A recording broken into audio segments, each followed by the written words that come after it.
Alright, hello everybody. I'm going to be your streamer here and also caster, Disturbia. Also hoping that there's no issue with the volumes and all. If there's any, you'll tell me, because sometimes and for no reason the computer is like that, but I think in terms of volume it should be okay. And as usual, I have to show this image, which always gives me some smile. But we're actually going to begin to put the names of both of the players who are going to begin. So first of all, we're going to have Raw on the side of Deep Fusion. And I'm not going to spoil who's going to be the next player, but y'all see who it is.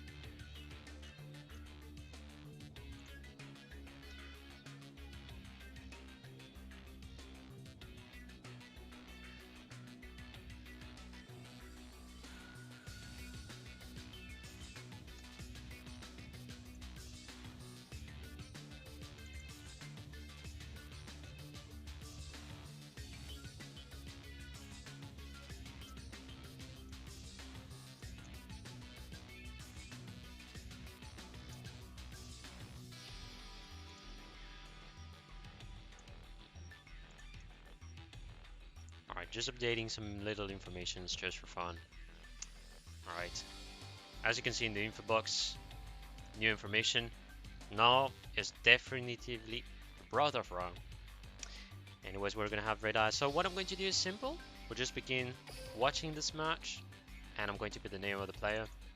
Good luck to both of them, and good luck to both of the teams.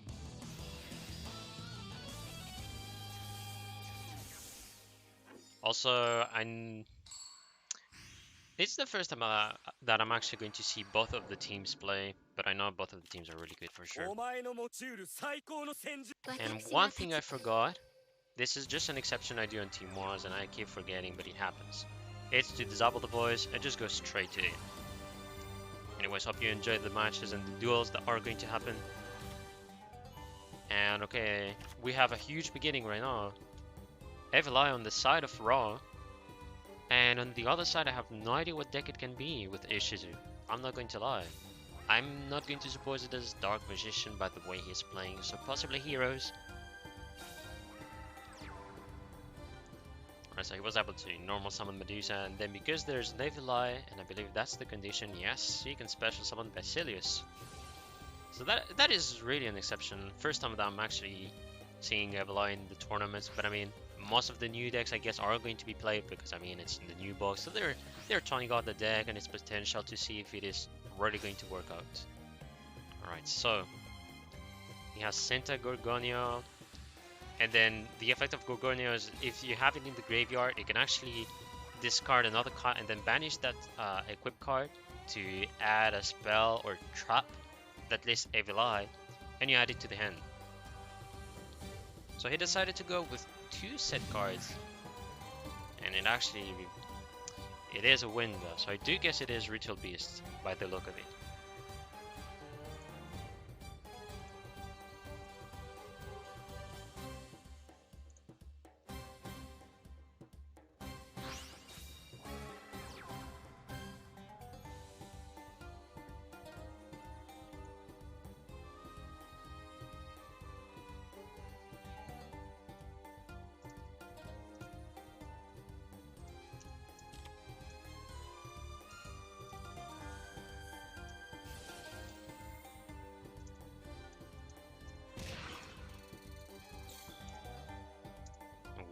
Alright, he just summons the Lava Golem.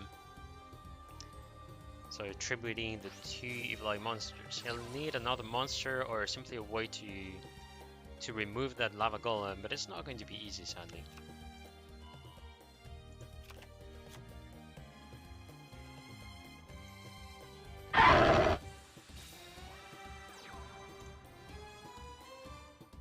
Sorry, Marks, thank you very much for the follow, I appreciate it. Hope you'll enjoy these duels. Alright, so let me see, we're gonna have Medusa being summoned, so I do believe Medusa I don't think it does. Let me see.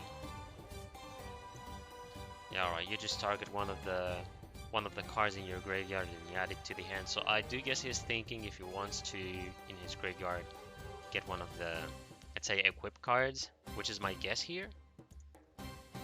Otherwise, he's maybe going to go for another monster, but I mean, it's not really worth, I guess. The best will be to at least have an equipped card. Alright, he goes for the field spell, interesting. I guess he wants to put the field spell and use it again, but I'm not sure he can do so. Because it says you can only activate one Invil Eye domain per turn. So I guess the real use is that he gets the field spell to discard it. That is my guess. He goes for the Gorgoneo, decides to discard another Basilius. Well, good, and he's going to go and add the Evil Eye defeat. Alright, he uses it.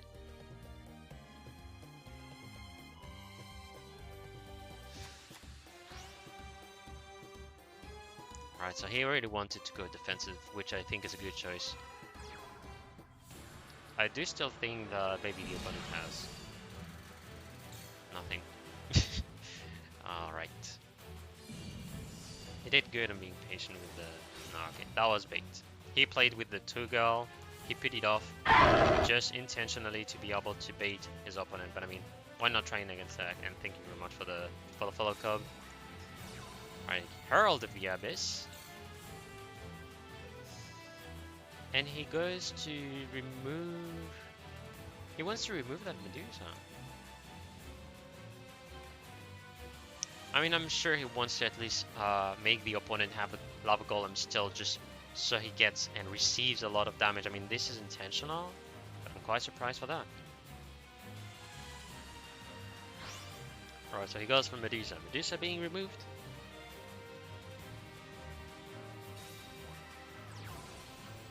He has the Elder, summons the Petal Fin.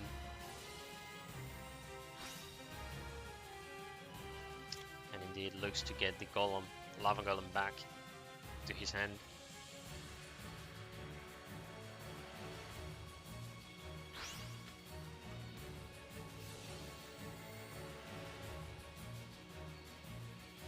Now I think he's going to have a lot of issues because Ritual Beast is going to do all the mechanics. Sleaze, thank you very much for the follow. But yeah, I think Ritual Beast is just going to do a lot of combos just to be able to gain more cards at least in hand, like get at least one more Ritual Beast in hand. Obviously, Ulti Apelio is going to do the job. Literally. There's no question to that. I just want to verify one thing, which is about the Trap of Evil Eye. I'm not really sure about the effect entirely. Alright, I see. If he controls one. So he did good on blocking his opponent. He did really good. Great play on the side of Red Eye. We're gonna have to put and update the score. So the first point of this entire match is going to go for the Supreme European Monarchs, also known as SEM. Let me just... Nice, bottom left. I'll be updating the scores as well.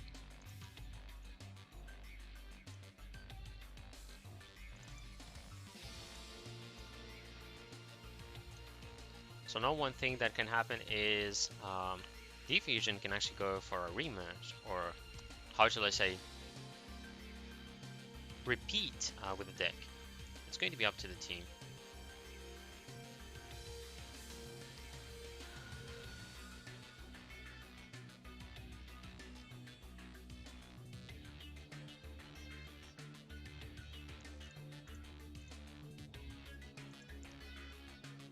Alright, I'm not really sure they're going to go with a repeat. They may want to test.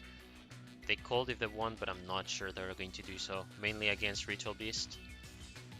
I will guess Evil Eye can actually defeat Ritual Beast. It can be possible, but I mean it's risky. And surprising enough, they're actually going to do repeats. So bottom left. Alright. So we're gonna see Row yet again with Evil Eye against Ritual Beast. So yeah, that's one thing I actually thought, because Evil Eye is not, it's not a weak deck. That's the first thing to know. It's, I'd say it's surprising instead as a deck. Still solid and all, but Yeah, that's the thing. Actually, I do wonder why nobody's typing in the chat. I have... Is my chat disabled or something? Because if that's the case, I'm going to be shocked. That is the first time I have so many issues. But well, anyways, doesn't matter. Going to put the match. Let's go right into it again, sorry. It's going to be Raw against Red Eye.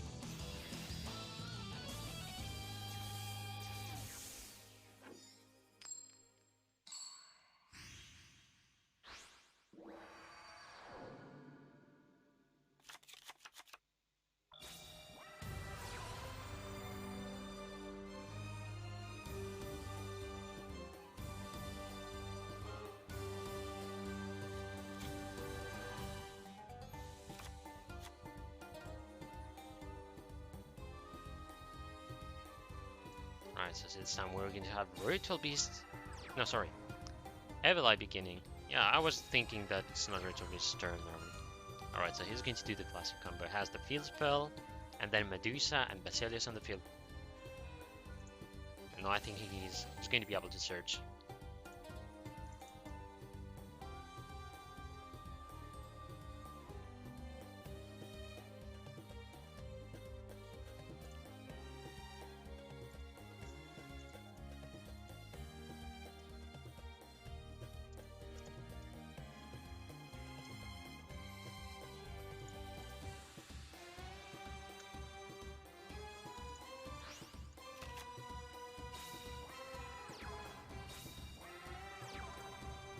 Sets 2 cards. He's going very defensive so far, but at least he has one of the equipped cards that he decided to send a Evil Eye of Salan to the graveyard. That's going to be a Cosmic Cyclone.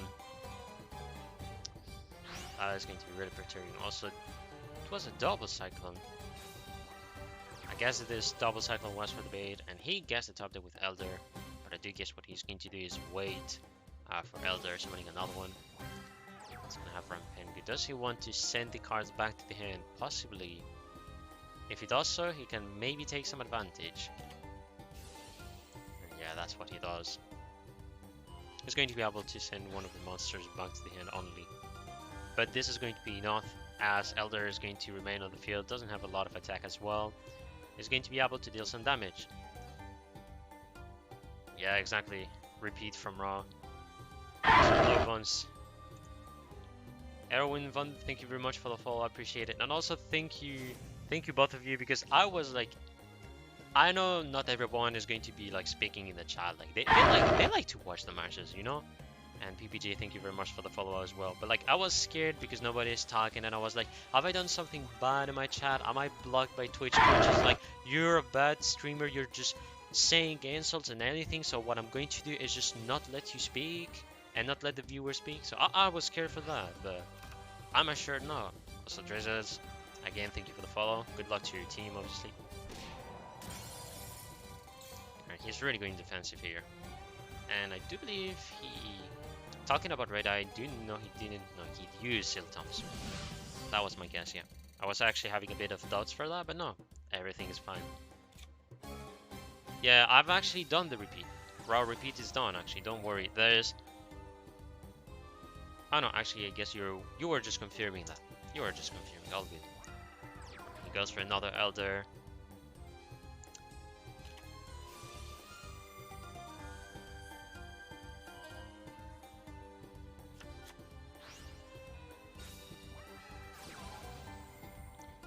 He's cheeky. He goes for the Ritual Beast Return. That is a cheeky move. So he's going to banish a beast. He's going to go and banish the Rampengu. And then Rampengu can use its effect to at least send an extra deck card, so like one of the ulti beasts, banish it, and then send one of your monsters to the graveyard. So he banishes ulti and Hawk. But like, what is going to be actually cheeky, and that's what I'm like talking that way, is the best will be to be patient, because you had an Elder on the field, and you let like... No, wait a second. No. He normal summoned the Elder previously. I'm sorry. I'm just like doing a sort of story again. So no, what happened is he attacked the Elder on the previous turn, and then he was able to direct attack. And then the opponent has like, I mean, Red Eye has summoned it. He has summoned an Elder. And then he was able to not normal summon again after he used the trap, so Evil Eye defeat, to send the Rampengu back to the hand. So I'm really sorry for the mistake here, but right now it's all good. I fixed how the game is turning and the kind of plays. I do think he's gonna have a lot of issues though, because for me,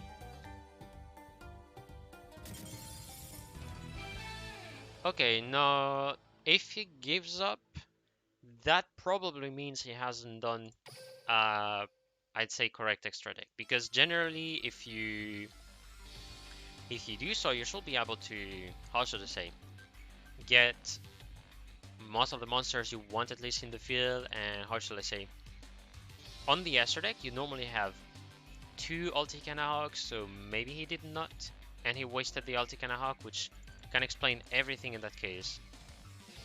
This is going to be my guess. I'm not sure of the mistake, but at least that's what I guess. Not cool. Thank you very much for the follow. Updating the scores on my side, and going to update on who has which deck, how many do they have. Charliebot, thank you very much for the follow, I appreciate it. Hope you enjoy these matches. So far the beginning is really surprising, as we have seen some Evil Eye, which for me is really unexpected, but also expected at the same time.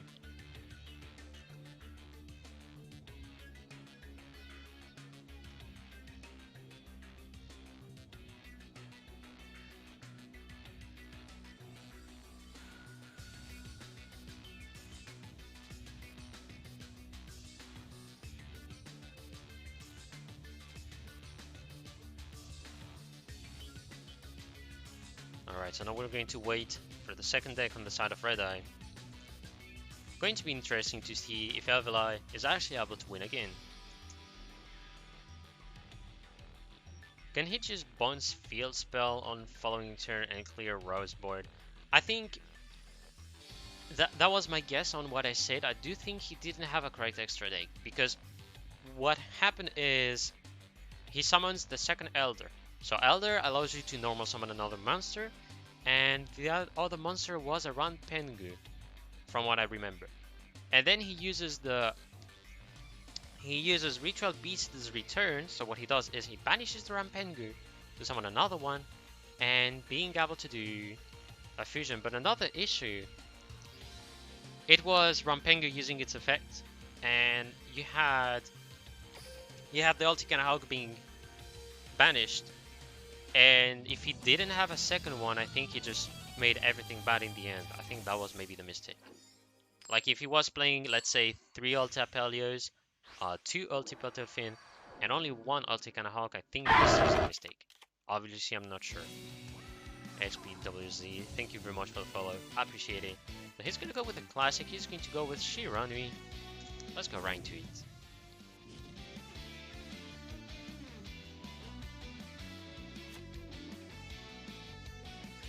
There's no Sun Yu. No. I think there's only Sun. I almost thought I didn't have any Sun.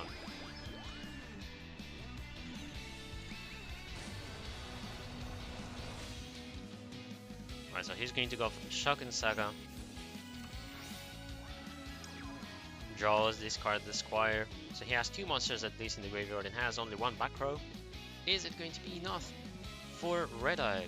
Yes or no, it depends, we'll see. Against Evil Eye.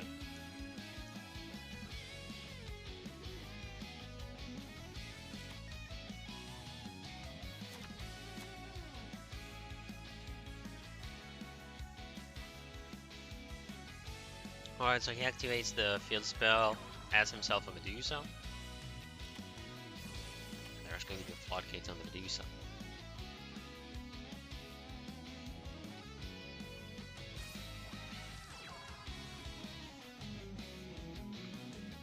Yo subject, thank you very much for coming by.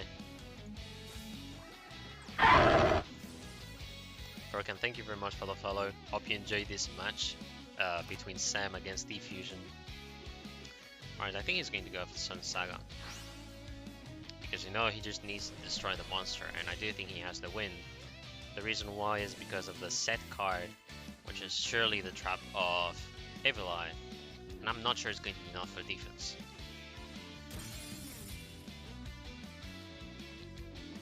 he took the bait. And actually, he doesn't even care. He doesn't even care, because if he's able to yet again do a synchro, he's going to have a full, I'd say a full field. So now he has 6 monsters. No, sorry, 3 monsters. That's just me talking about that. So now he's just able to do the lethal.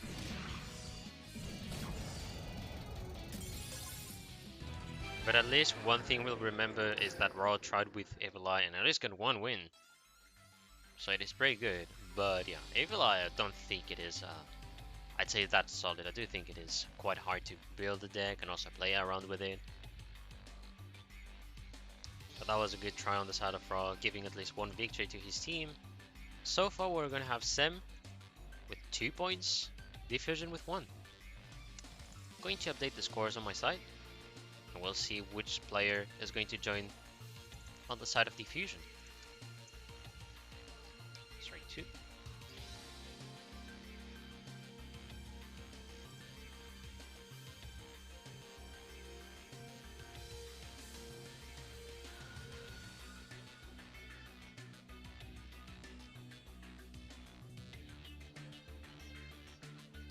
Yes, exactly, Charlie Boyd.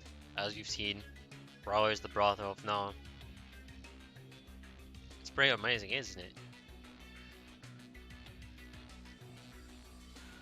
Well, subject.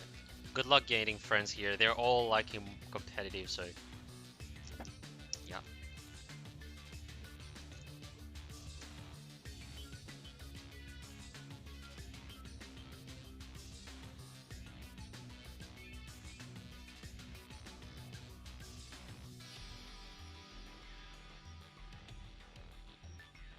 So what we're going to do is just waiting, I guess. I can maybe speak a bit. All I'm hoping is that my mic is not annoying, and I hope it's all good. Simply.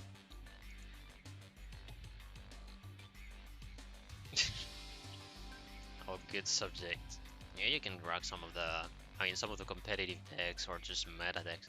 They can be defeated by anti-meta or just other kind of decks. Like at some point you're going to have even fun decks or just different type of archetypes that are able to destroy a specific meta because of its way of playing. So it's going to happen. Alright, I think while we're waiting, you know what? I'm going to scare those that are scared of such kind of picture, but yeah. We're gonna go shopping so far while waiting for the 4th player. I'll be attentive, of course, and I'll tell you when the 4th player is going to join. And we'll be able to go for the, let's say, 2nd encounter.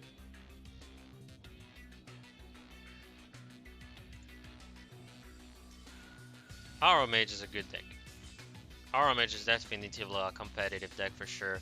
A lot of people, in my opinion, are sleeping on it. I've seen, for example, Duelist Ace from YouTube is actually playing a lot this deck and just trying a lot of different combinations and compositions as well. It's a really good deck. On the Meta Weekly Asia from yesterday, for example, Aura Mage made it to the finals and won the finals, which I think is one of the most impressive things we've got in our own tournaments, to have a deck like Aura Mage winning the finals. And it won against Cyber Dragon, which I think is one of the worst matchups for Aura Mage, because it destroys spells and destroys traps, so you see it has some domination, right? Aura Mages get a lot of hate because they're mostly style and set up to make combos. That's the thing, but you'll have like too many style decks, and at some point, when you know that Element Saber is way more styly, you're not going to hate too much on Aura Mage. It indeed gets the hate, but like I think the hate goes more with the fact that you can actually grind a lot of life points. It is a deck that lets you get a lot of life points. You play with the life points, you reduce, you upgrade, and it all depends on the kind of cards you have and how you want to play. Like it's becoming really brain as a deck, and Aura Mage is really interesting as a deck. But I don't think there's sadly that much of people who will ever play this deck, even in, let's say, Team Wars. But that would be not impressive if one of those people is actually bringing this deck. Like, if any player brings Aura Mage and knows how to play it, and let's say he wins, I don't know, 4 or 3 matches at least with Aura Mage, that will be a huge move, in my opinion.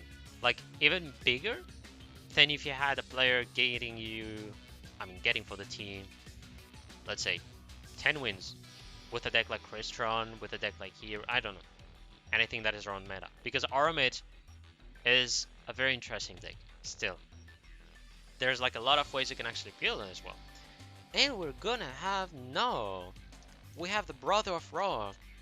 Very interesting, and let's go right into it. Let me just change your nickname. We're gonna give you the decks. Let's go spectator already, while I'm going to update.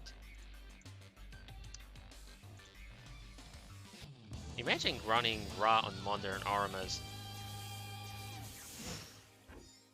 That will be insane actually, but I mean, I don't think you have so much ways to run Ra. Like, if you have 3 monsters on the field, it is good. But I don't think you're going to ever get it because of the decks we have. That would be really impressive. I think you will want to run Ra for like farm decks. Like, it is made to do a lot of damage, so I think maybe you can run Dragon of Ra for a farm deck. In competitive, it is hard to pull, for sure. So like classic Aramage with at least maybe some support, maybe some staple synchros as well, it can be really strong. So we're gonna... No way. Alright, so no, yet again brings Evil Eye. And this time it's the first turn for Evil Eye, so I'm really interested in how they're going to deal against Shiranui. For them, it sounds like they're able to deal with Shiranui, which really surprises me in that case. I'm looking forward to this set, to this matchup. It is hard to get through monsters, but with Armas, it's pretty easy to get through monsters on the field turn 2. The issue is when you know you have like a lot of decks that uses, I don't know, Floodgate or anything of that kind, you're going to have most of the monsters stopped. So when you're going to try to defend them, it's not that possible, sadly. Pokegirl, thank you very much for the follow. Actually, it's that. I think this is maybe Mandarin or like Chinese, or I'm not sure it's Japanese. I do think it is Chinese, if I'm right. My apologies, I'm trying my best to understand. Chiba, yeah, oh, Jai. I guess you're encouraging Red Eye. I'm sure of it. No, you say, yeah, you say Chiba. I don't know, I think the translator is wrong, I'm sure. You don't need to defend them, that's the thing. Yes, you need. Oh no, you need to defend. Aromage needs defense. Because, well, not forcefully in defense, but like ways to special summon, gain life points, and you can like use their effects because you gain life points. Okay, let me just see for the match.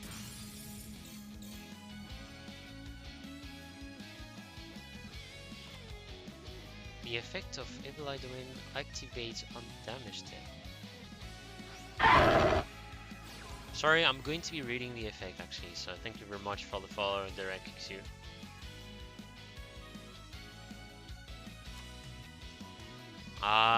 Okay. So if he receives battle damage, he gives it to his opponent as well. I see the deal.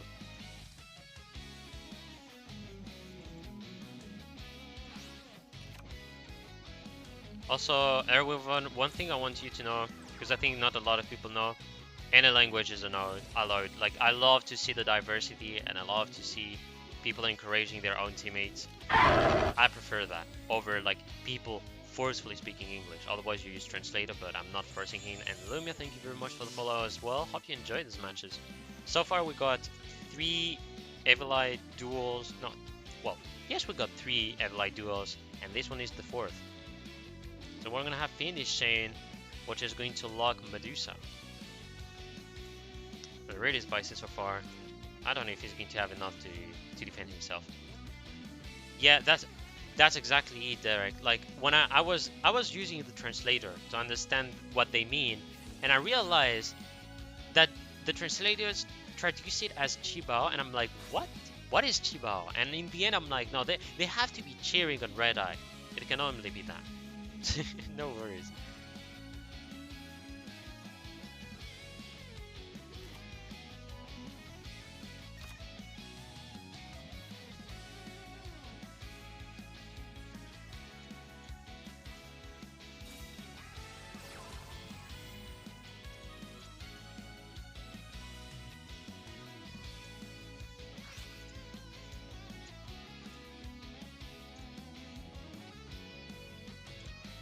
he has at least a spell. Let me see. First time I've been seeing this, Evileye Repose.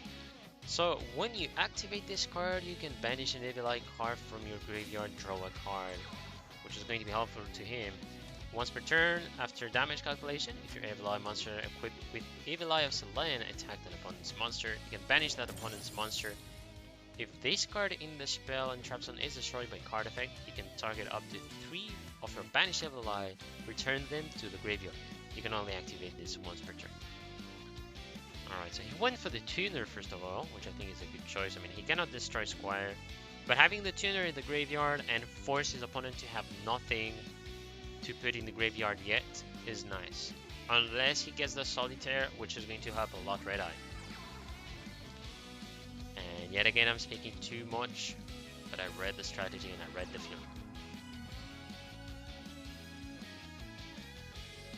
Alright, so yeah, some defense again.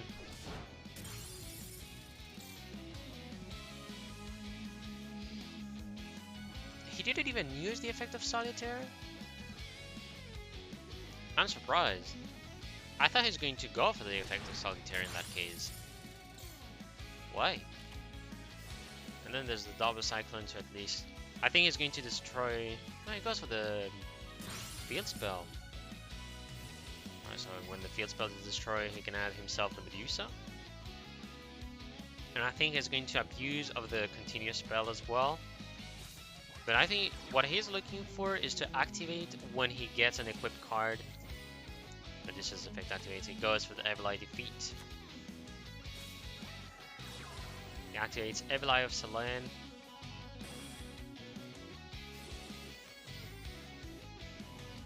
Now he banishes the tuner. He's going to be able to gain some attack. And I think he's going to go for... The best will be Solitaire, exactly. Because otherwise Solitaire, when it is on the field, it can tribute anything. It can be Solitaire himself. It can also be... And I'm sorry for that, Squire. I was actually about to say the French name, but Spike the Java, thank you very much for the follow. So far, I think I understand way more Evileye. Evileye is actually pretty control. Pretty control for sure.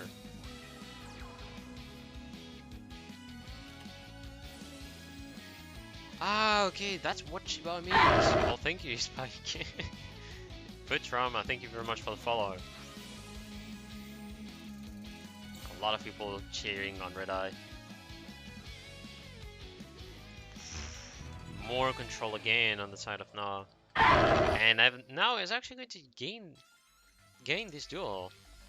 Like I said, thank you very much for the follow as well. I'm trying to see all the people's name every time, but that was quite a duel here. A lot of control that began being played by the Evileye. So far we have a 2-2. Pretty much a ping-pong exchange when it comes to score. And Red Eye is going to sadly leave us. And leaves the team. But he gave 2 points to his team.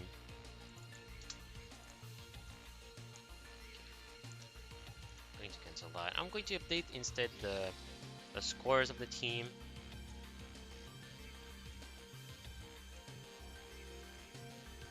So now one thing is that Na is not going to have any repeats. He's going to have none. Right, we're going to wait and see who's going to be the next player. So what I'm going to do as usual, putting this picture. I think I should put a Mesa, but I mean I think this is better to let the original miss an image like that. Good job, thank you very much for the follow.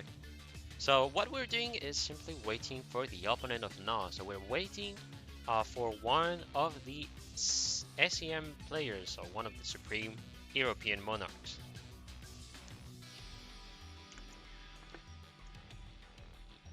And by the way, I do love the team's name. This is going to be a fact, but the day I got to find the channel of Ryusher, which I know is one of the members of SEM, I was quite surprised to see that he was in a clan first of all. And when he told me what's the meaning of his clan, I was like quite surprised because I didn't expect that they're actually from Asia. I was thinking that they were from Europe. Like, you have the E, which means Europe. So I was like, maybe it's a team from Europe. And no, he told me that he's from Malaysia. And I was like, well, And he also told me that it's actually a joke, Supreme European Monarchs. Like, I'll have to remember the meaning, but I know there's a meaning. There's a meaning for that. Okay, let me see. Oh, there's none yet, so thank you very much for the follow now. What's going on? Well, doing very good here, casting the matches and doing pretty good. So, in my case, thank you very much for the follow as well. But yeah, like I enjoyed casting a lot of matches, and yesterday I had a lot of blasts and unexpected results as well, as I had an Aura Mage winning the tournament yesterday, and no prime for the cast. Okay, I am for that. So let me see, no fourth member yet, so we'll always have this image while waiting, but I think, let me just use the other one just for fun, alright? Let me just do, first of all, the proof that we have only 3, and that we're waiting for the other player. Let's put some animation. Alright, we're preparing the next match. Bob Ross is the best, he gives me relaxed power. Oh, good. I know. I actually got, I guess, late to know who Bob Ross was, but when I realized that he was a painter, I actually started to give him respect, and he is indeed a good person. And funnily enough, there's still streams of Bob Ross, but I think they're like doing some, they're like putting the old videos from Bob Ross when he was like painting, so indeed it is really relaxing, and I do agree with you. Oof, you know the best guy. Yes, I do. For me, my favorite thing, like out of anything I've seen on the internet, this is something not a lot of people know because I mean I'm too much into speedrunning. And basically it's going to be Glad Jonas. Now Glad Jonas is a guy that is covering about anything that is about speedrunning. And what he does is like he has a picture. So I'm going to reveal this first of all. And Lexlux, sorry. Thank you very much for the follow. I appreciate it. But the thing is, Glad Jonas has a picture which is Kappa, but you see the face with colors, and there's like bird and stash as well. Very funny picture to watch for sure. But the guy is just incredible. Like, he's one of my favorite dudes for like anything that is related to speedrun, because what he made was pretty simple. I share clips of speedrunners when they do fails, when they do something like pretty incredible and all. So that was quite surprising. So yeah, as you can see, the other player from the other team is going to be Vinny.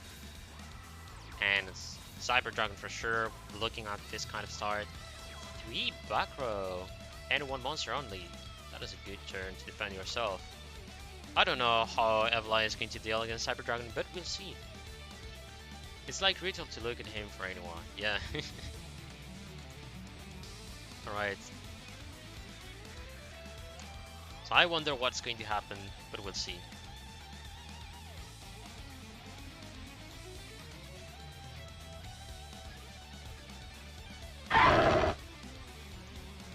Right, I thank you very much for the follow, and you did well. It was, I think, you got the biggest of all the unexpected things to fight. I think you fought in total 3 Evil Eye. That had to be something for you, I'm sure of it. Like, fighting 4 times Evil Eye, I think it is really uncommon. But I mean, that's the purpose of the Team Wars, to test some decks and try to make them potential as well, and always keep a surprise. So, GG's yet again. He sets a card. He ends the turn. This is actually a joke, obviously he's not. I mean, I don't know. Every time I'm like talking, let's say if I'm commentating or anything like that, I have a feeling that I am seeing the kind of plays that are happening sometimes, and I'm like, why? But we'll see. He has at least 1 card in the field. He can think on who to summon, what kind of play to do. For me, he has the control.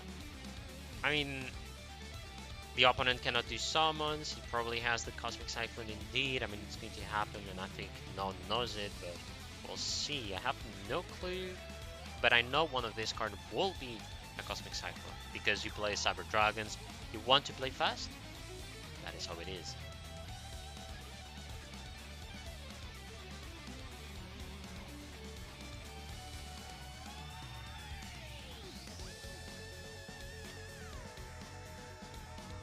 so Mooney is going to draw a card.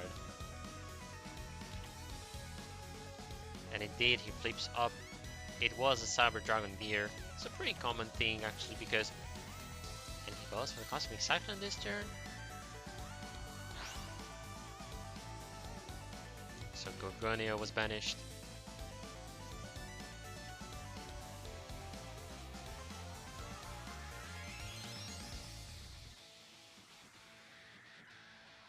I have no clue so far what he's going to do, so okay, he goes for the core.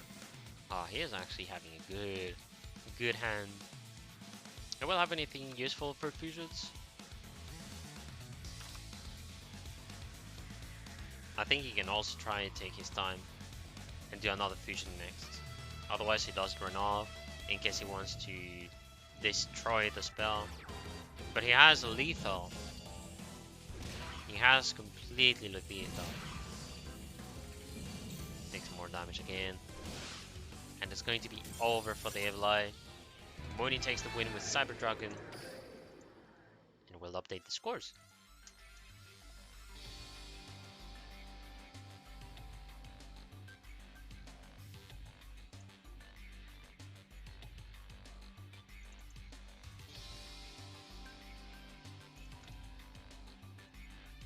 So yet again, the other team is not going to be doing any repeat. And for them it's something fortunate.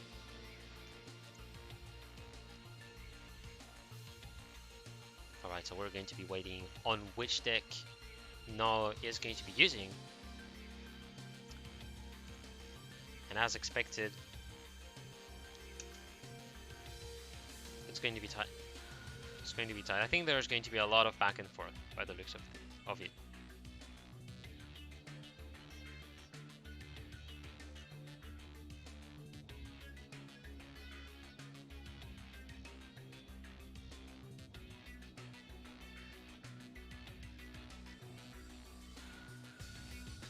Yamiyugi cuts and try. Indeed. Evil-Eye, I think Evil-Eye is... I mean, they don't have so much monsters. You have... I don't want to be wrong here, but I do believe they have 3 monsters in total from the new box. This is what I remember at least. Cyber Dragon crazy as always, and I think it got even more important after you see so many Dark Magicians. Like, there was a time where we were like, it doesn't have timing, but actually it kills in a harsh way. It kills in a harsh way Dark Magicians. And I think we're gonna start to see less. And he goes... It could be a mirror match. It is possible. It definitively is, and now is going to get the first turn, which in my opinion can be the best turn or the worst, depending on what you do and what you have. So we'll see what strategy No has with his team. And snap, here we go again. What's up everyone? Yo, Embraced. Hope you're doing very good. Here we are having SEM against Diffusion. So far SEM is having the lead with 1 point. Diffusion gave us a huge surprise with this beginning of the Team Wars.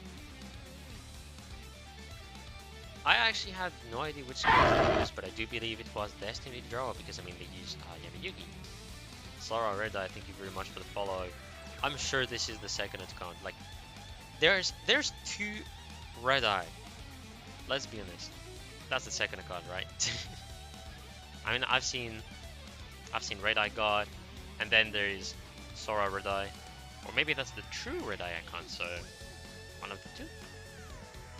Alright, so he went for Core first of all. After using Core, he goes for the Cybernetic Fusion support. Okay. He wants to go for it. So here, that is, I'm glad to see that he's using the spell already, because I want to give an opinion. This is not a strategy, but an opinion, just to give like different ways of playing this. Another thing you can do with this is not go and use Cyber Style and be patient. So why? I'll explain. He can like have only 1 monster on the field, then just set all the cards if he wants. No, actually he has Fusion Gate, so that's over the strategy that I was thinking. But in case he did not have Fusion Gate, because Fusion Gate, the opponent can use these spells. if you didn't have Fusion Gate, and let's say you have the Cybernetic Overflow, and you also have the Quick Spell from the Cyber Dragon's fusions, if he had that, he will need to be just patient and try to bait using the Cybernetic Fusion support. So that means, let's say you force your opponent to use some Cosmic Cyclones or anything to remove background, but you are like, I have enough monsters to maybe do the fusion, at least from the hand and all. So in that case, he will be able to do this combination, which is, a card is targeted, I'm going to do the fusion, and then I use Cybernetic Fusion support. So by doing so, you're going to be able to use the materials you have to banish them to be able to get your fusion. That is the thing I know I do sometimes, but I guess from the build of now, I am supposing that he only has one copy of Cyber Dragon in the deck. Whoa, okay, so first of all, good choice in destroying the Fusion Gate and not let the opponent use it. And second of all, he goes for 2 Chimera-Tech Rampage, so I do guess he has a third, definitively. I personally play only 2, but in case you have 3, indeed that is the main use of it. Really well done turn on the side of now. He's gonna have a lot of control. Let's see if he has the correct card banished. Oh no! Alright, so we're gonna have Mooney with the top deck with 2 Cosmic Cyclones. The turn 1 was really good. And now he's forced to banish some of his monsters. He goes first of all with Cybernetic Overflow. I think there will be one way, if he had the spell to do the fusion, he could go for Chimera Tech over Dragon, and he will have normally enough, or so I guess. He only banishes 1. Why? Why you banish 1? Why so? You had monsters in the grave, you can also banish them. Well, I guess it's his choice. We'll see what is going to happen, but I mean, he's gonna have some dominance. Maybe he has a buyer as well, which he can special summon. We'll see. Yeah, didn't manage the OG exactly. So we're gonna have the possibility to see a shiny Dark Cyber Dragon. Yes, I call him I called him Dark Cyber Dragon because he looks nasty. That's the thing. I still don't understand. Like, I think a lot of people need to think as well. Why do we have Cyber Dragon and this? No way, Econ. Oh no. Oh no.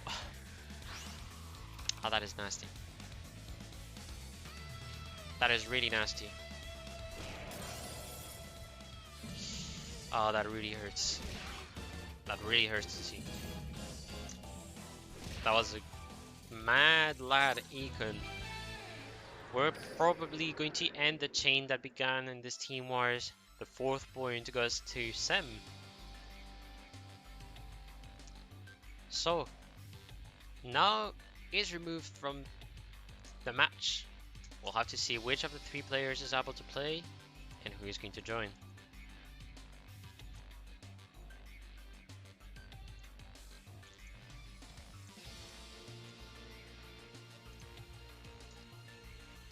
Alright, we'll see who is going to be the next player.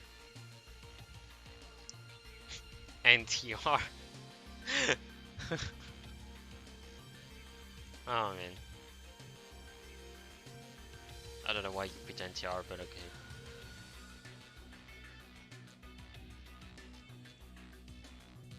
I guess I'll have to understand the meaning of NTR as well.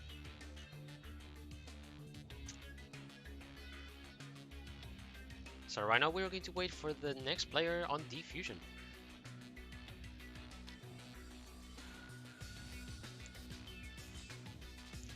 And Negan will maybe.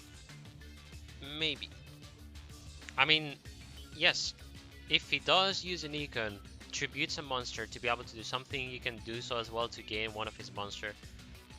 If he had the Econ, that will have been the game, in my opinion. The issue is that he has a spell, so he can still do a fusion as well, so that's one thing.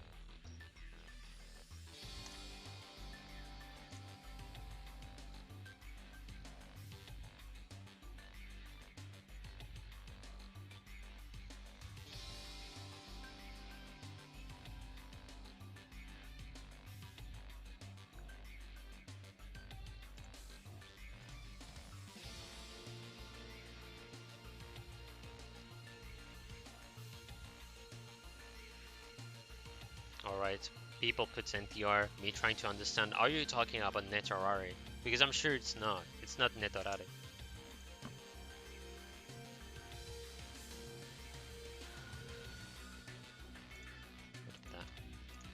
Because I don't understand. That's fine. Alright, so they're ready. Really sorry for being a bit late. And it's going to be Ahimi taking the place here. Alright, let's go. I'm going to put his name. And we're ready to go.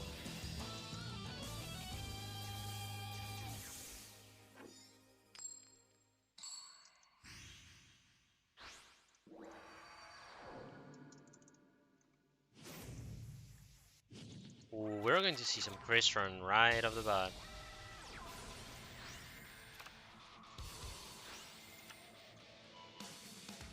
Christian begins as well. So he's playing the classic version of Christian, which is going to be SSA.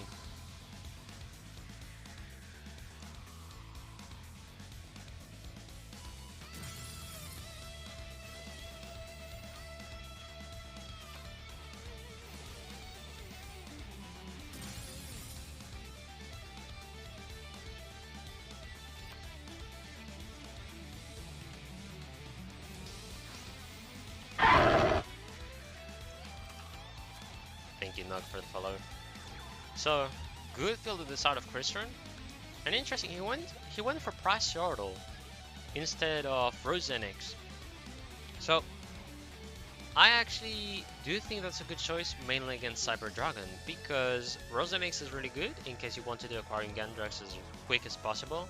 Rosenix is the one you want to go with. But Cyber Dragon, which is made for destruction and cleaning the board, having a Press Yordle is going to be way more interesting, as it can be sent to the graveyard, and if that happens, you're going to be able to get the possibility to special summon.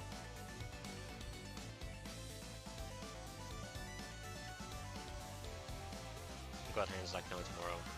Yeah, exactly, Drizzles.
I am back.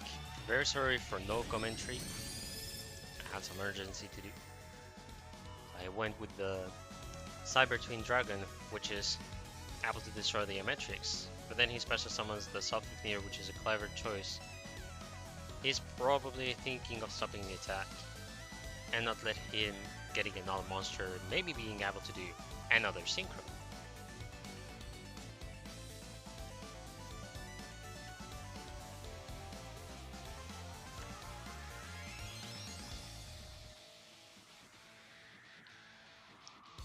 Alright, so he draws the card, normal summons the Rosenix. So now Rosenix is going to pop off the Salpnir, great choice. Let me see the graveyard. If he does the move, which normally would mean he's going to go for the tuner. Yeah, okay, Salpnir actually does special summon from the deck. He'll have to go for the Crystron side tree. Is he able to do Aquarian Gendrax is going to be the question. He's able to do it. Aquarian Gendrax banishes the Twin Dragon. And now this should be it.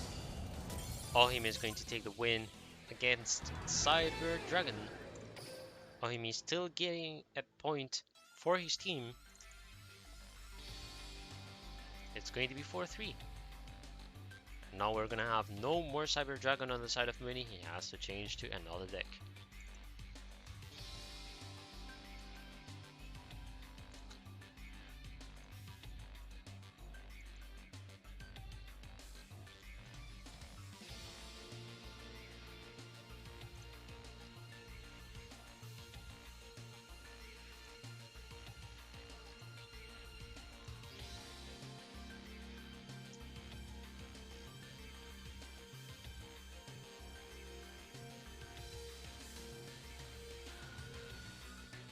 Alright, so we're just going to be waiting for the next player. I mean, next player, I'm very stupid. The second deck of the same player, which is going to be winning. Apologies. Oh man, I think I seem too serious when I'm commentating. I guess I'm quite impressed. So yeah, whenever Winnie is ready, let's see what deck he's going to be bringing. It's difficult for Sadie to fight with SSA. First of all, there's that part. But you can still, most of the time, control. Like, if SSA does not get the board that fast, it should be okay. The main thing is, in my opinion, against Crystron in general, Sadie does not win against any Crystron. So let's say the Lightsworn version, See You Later version, or anything like that. I don't think it changes that much, no matter the version of the Crystron. The thing is, because Crystron bounces, and it doesn't forcefully rely on its spells and trap. You can rely to it, but you can also play in a different way. So he's going to go with Shiranui. And when he starts, Solitaire, Tributes, gets himself Spectral Sword, sets a card, 2, and ends the turn.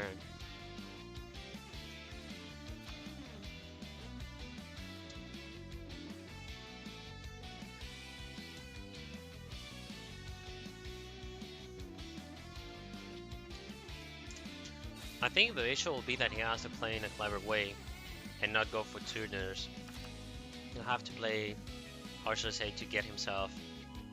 Oh wait, no, he can actually win this. If he goes for what I'm thinking, he will normally be able to bait his opponent. We'll see. Is he doing what I'm thinking? No. He's going for a complete different strategy. He's going to go for the classic turn of Crystrons.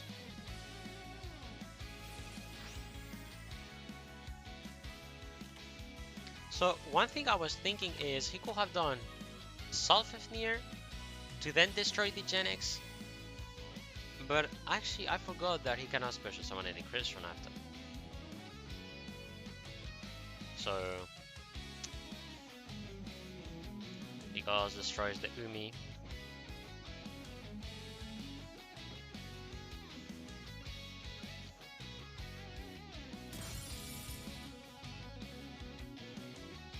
Good choice to destroy the Umi as early as possible. And now he'll have to do a synchro. Alright, Citadel Whale comes in the first place. Oh, that is a good turn. First of all, he's able to get an SSA on the field. That is a good turn for him. I think that is the first time that you do see a Citadel Whale on the second turn. So that is pretty much a top deck.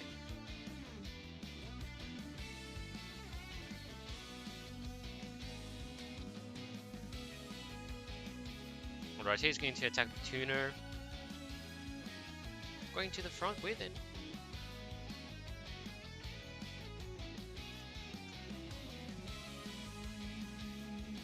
I think he should have gone in attack position for the side tree. That will have been interesting, in my opinion. He went for defense though. The why is because Shiranui has like 0 points in defense. So you can put side tree in attack position just to try and attack and see what happens. So far he's able to conserve and remain with the side tree. Alright, he decides to use it on the draw phase. So by activating it, you can search for an Umi that is from the deck or in the graveyard. And he's able to have it at least on the field. No, I'm not Ide Pro. I am the commentator, I'm the caster as well. So basically what I'm doing is just like commentating the matches that are going on. I'm planning on playing on the next season, which is going to be season 8, and it's going to happen around August.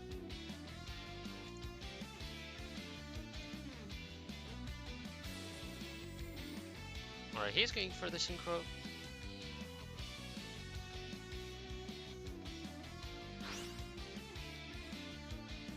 I do believe he is going to go for Samurai Saga.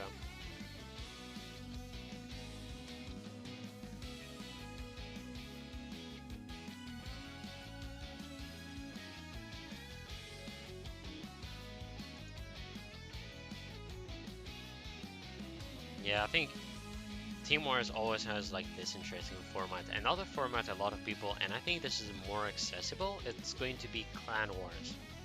So Clan Wars and Team Wars is like a sort of different concept, but there's always going to be like a team of 5 playing against another team, and it goes on like that.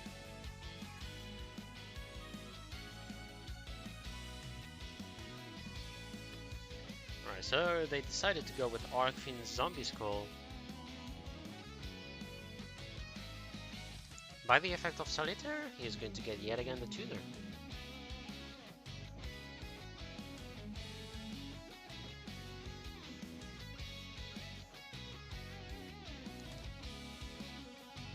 He's going to have a tough turn here. I do know that he's not like able to destroy the Citadel Whale, and the Sea Stealth attack is going to protect the Citadel Whale, so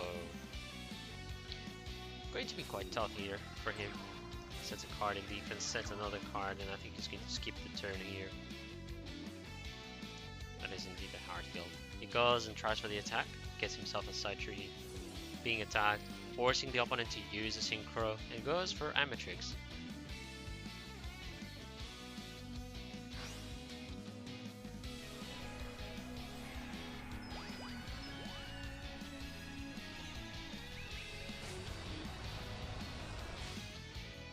So now we have Amatrix. Amatrix summoned, you change everybody in defense position.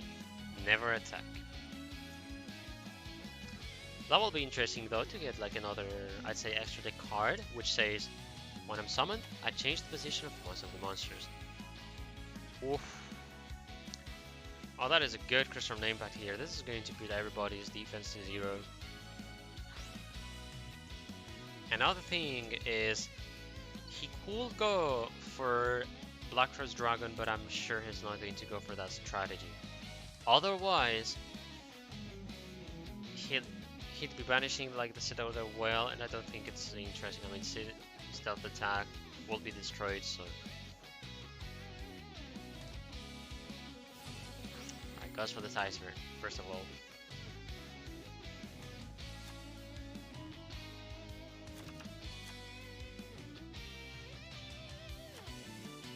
This is getting tough for both players. Full field against a solid field on the side of Sea Stealth attack, so on the side of Chris Run.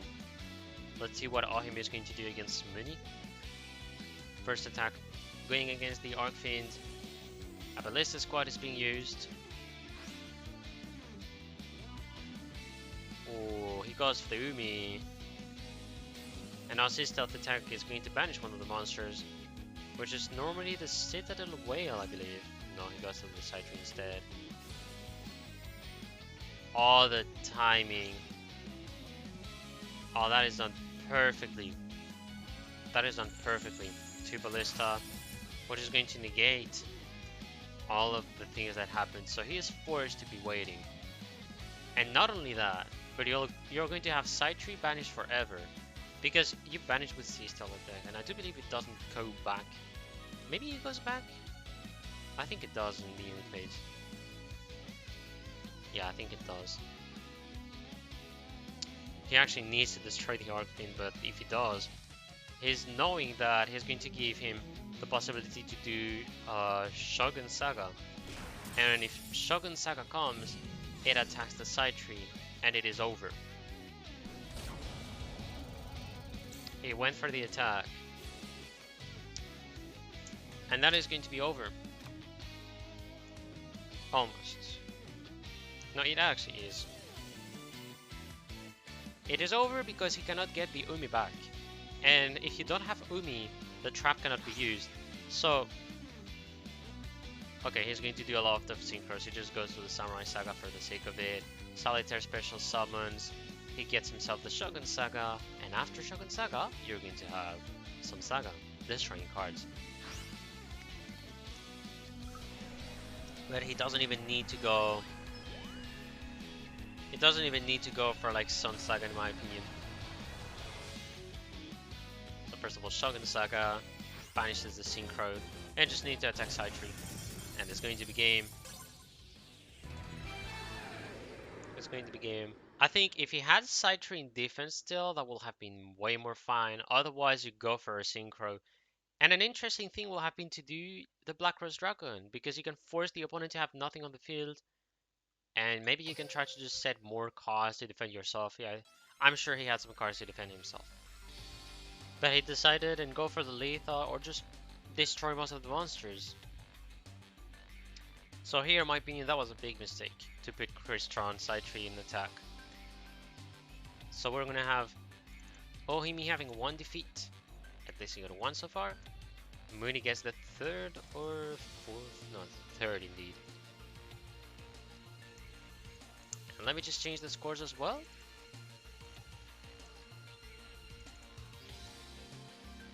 We're having a 5-3.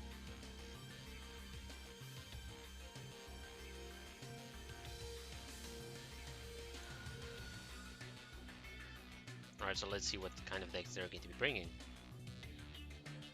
Shirani, yes. The thing is, how shall I explain? The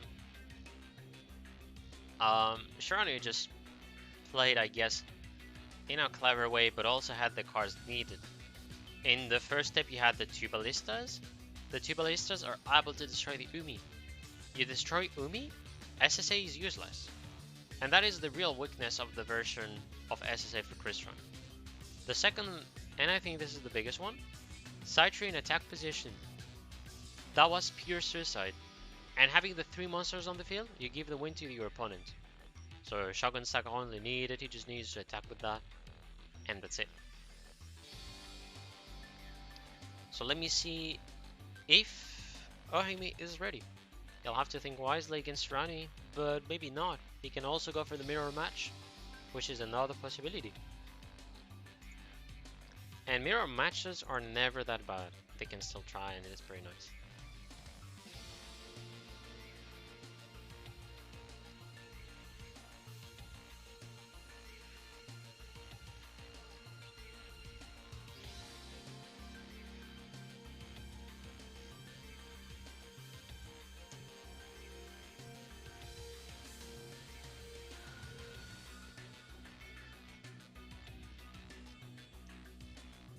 Crystron is very strong. Like, there's no doubt that Crystron is very strong.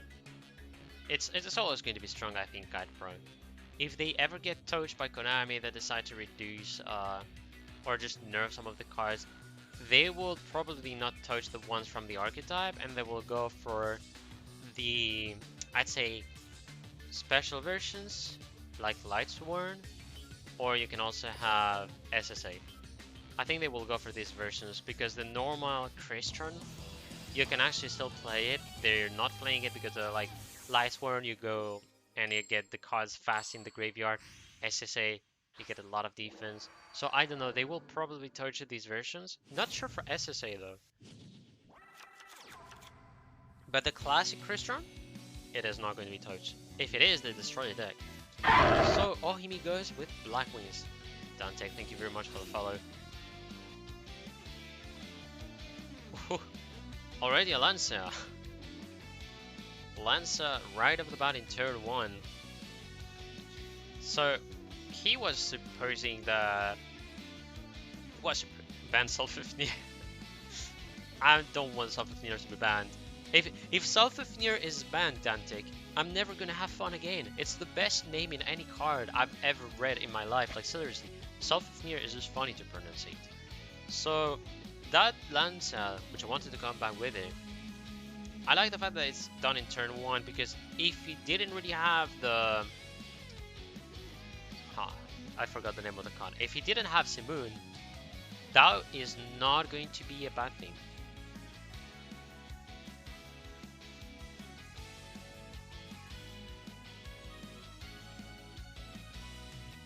Celle le va empoisonner directement.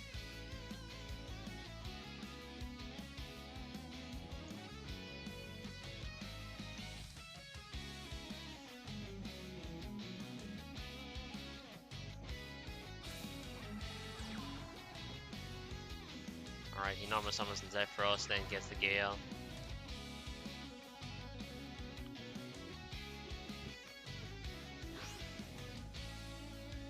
Goes for the Synchro. Ancient Pixie Dragon, good choice. You got a defense. You can special summon Zephyros. And then you can go put the field spell, draw a card. It is a good turn. Alright, he sets a card. 2! Alright. Setting 2 cards, this is not something I expected at all, so let's see what he's going to do.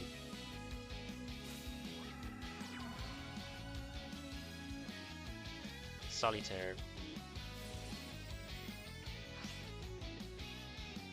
There's clearly a counter to it. That is over. This is definitively over. Whew. And another thing I will personally do, put myself in defense. That doesn't matter. Alright, so he has 2 cards. Maybe he has some more defense. But the main thing is, he can special summon Zephyros. Give more effect to the Ancient Pixie Dragon again. Exactly, Dantek. That was the most obvious.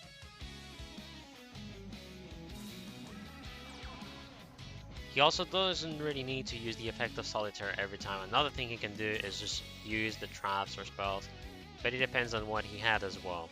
That is the thing. He goes for the Floodgate, and there's some response still.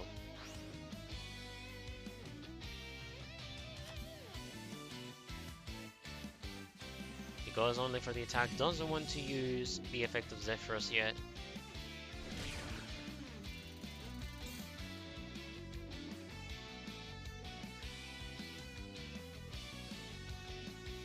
He's going to take the time to attack instead of doing a lethal or a possible lethal. That is clever to do display. And there's going to be the Shironui Squire. Ah, yeah, indeed. Good. You're exactly right, Dantek. It's once per duel. I forgot about it. He cannot use the effect anymore. My bad. My real bad for this mistake. Goes into Samurai Saga.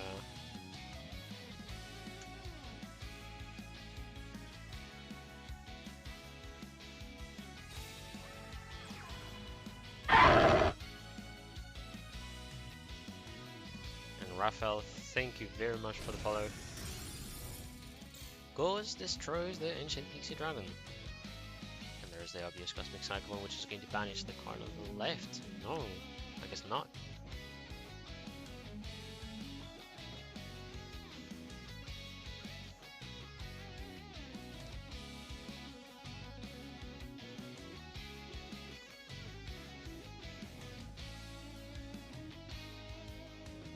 Now I have actually not so much idea of what kind of play he's going to do.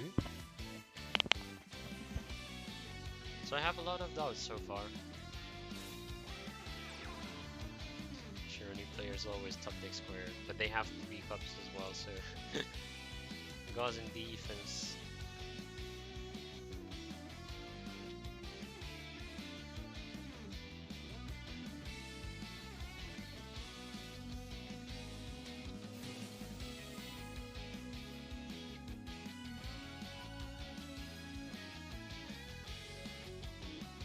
I wonder if he needed to get Necrovalley, because Necrovalley is what will let you win against Shuranuis most of the time. Which might be Detective Solitaire, putting yet again another tuner.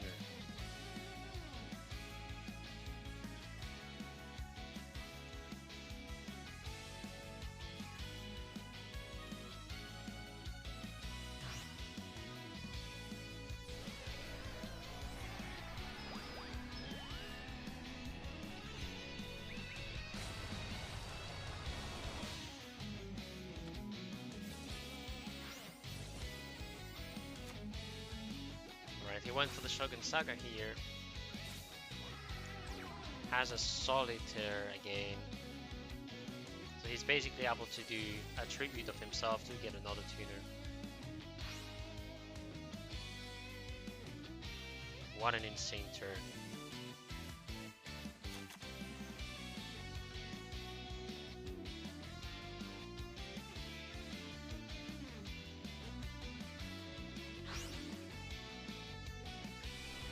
For the Synchro, we're gonna have some Saga.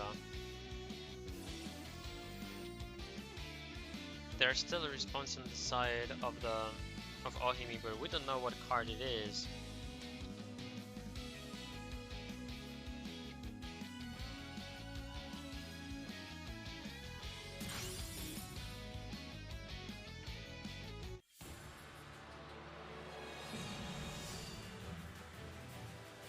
And incredibly enough, there's still a response.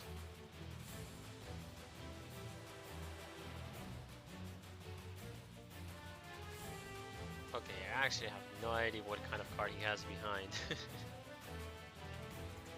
This is putting me a lot of wonders. I would love to have said droning, but I mean, it's not droning. Impossible.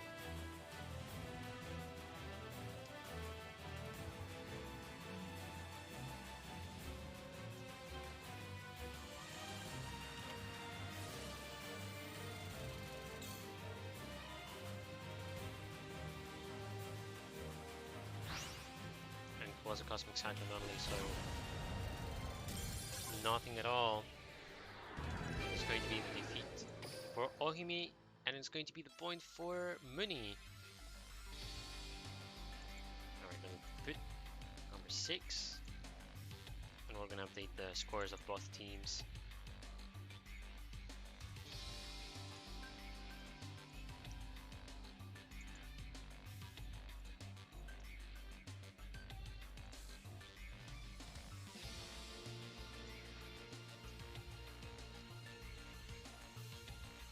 So now we'll have to wait for the next player to join. They have 2 members still on the side of Diffusion. We have 3D and Drizzles. Let's see who is going to be joining first.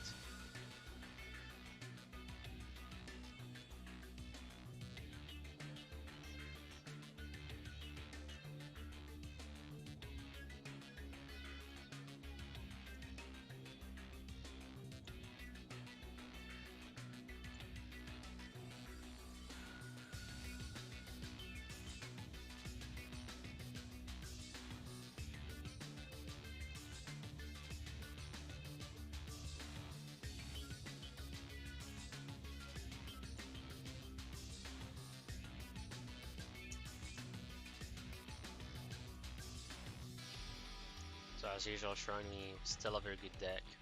Mainly because the Staples has like a lot of synergy with the deck, which gives them a lot of potential and lots of strength. It is quite incredible because I remember how people said that Shrony is not that strong, not that powerful, and it comes from a mini box, but they're like, they still have cards remaining and all of that. And then you see Shrony, tier 1, tier 2, a lot of times. It has been subestimated a lot, and I'm glad to see Shrony actually being that meta. But let's be honest, one thing about the decks, or one thing about the Shrony, they're strong because of the Staples most of the time. Staples is what gave synergy to the cause of Shrony, letting you get most of the combinations. So we'll have the same age until the 4th player comes, and actually he is there. Who is it going to be? I have no idea. Show yourself. Well, I hope at least that you enjoyed this duel so far, and obviously I'll have to pause the video in my channel. I mean, it's going to be posted here. And another thing is, I'll have to send the last Team Wars I've done. I believe I didn't send all of them to Hazy, so I'll have to verify what I've sent to him. I do believe I've sent most of the videos.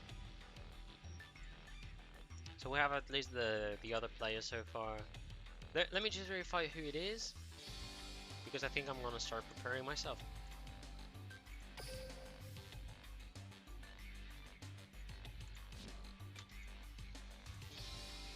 Alright, let's see who it is going to be.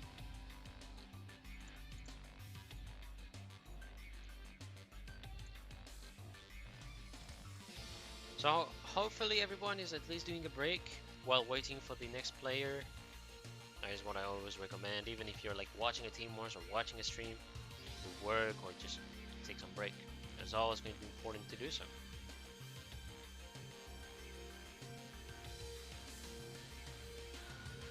Wait a second, I have to just remove the name of Ohimi for the moment.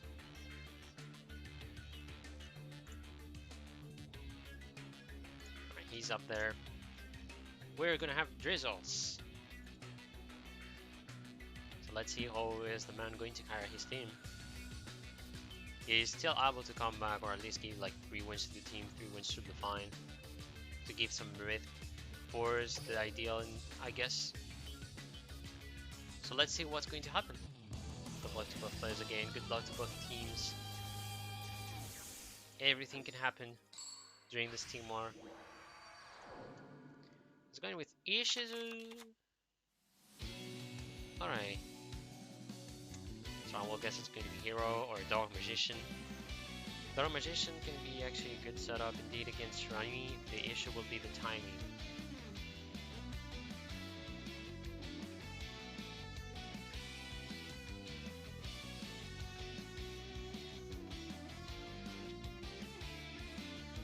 So first of all, we're gonna have Apple to begin. Gets the Squire already, hunting him to get himself a Tinker.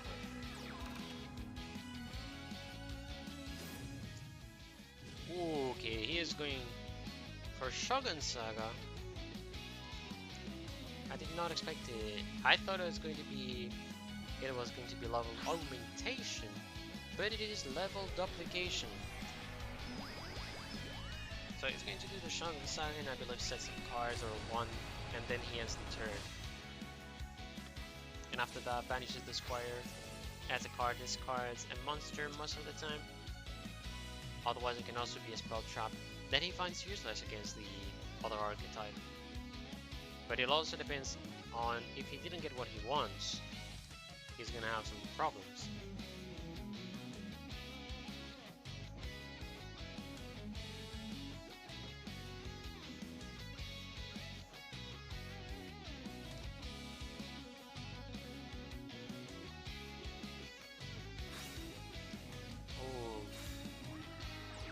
He discards the tuner.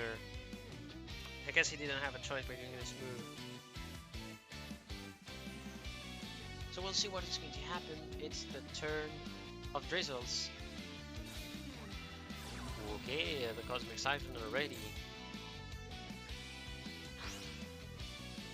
banishes the Fiendish Chain. Really helpful to banish it. Has the circle.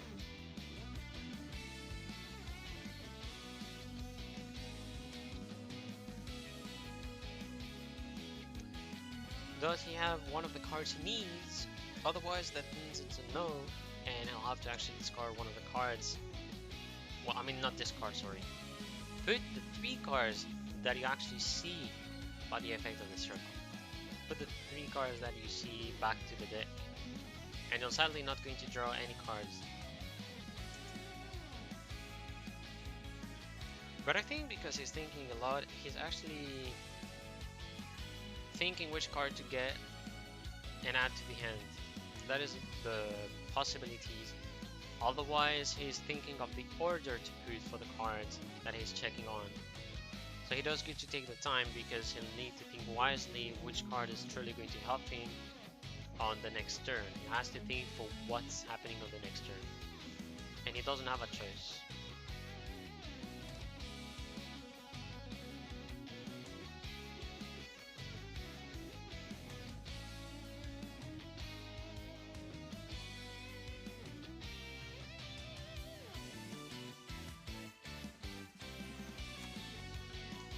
Okay, he actually has the illusion magic.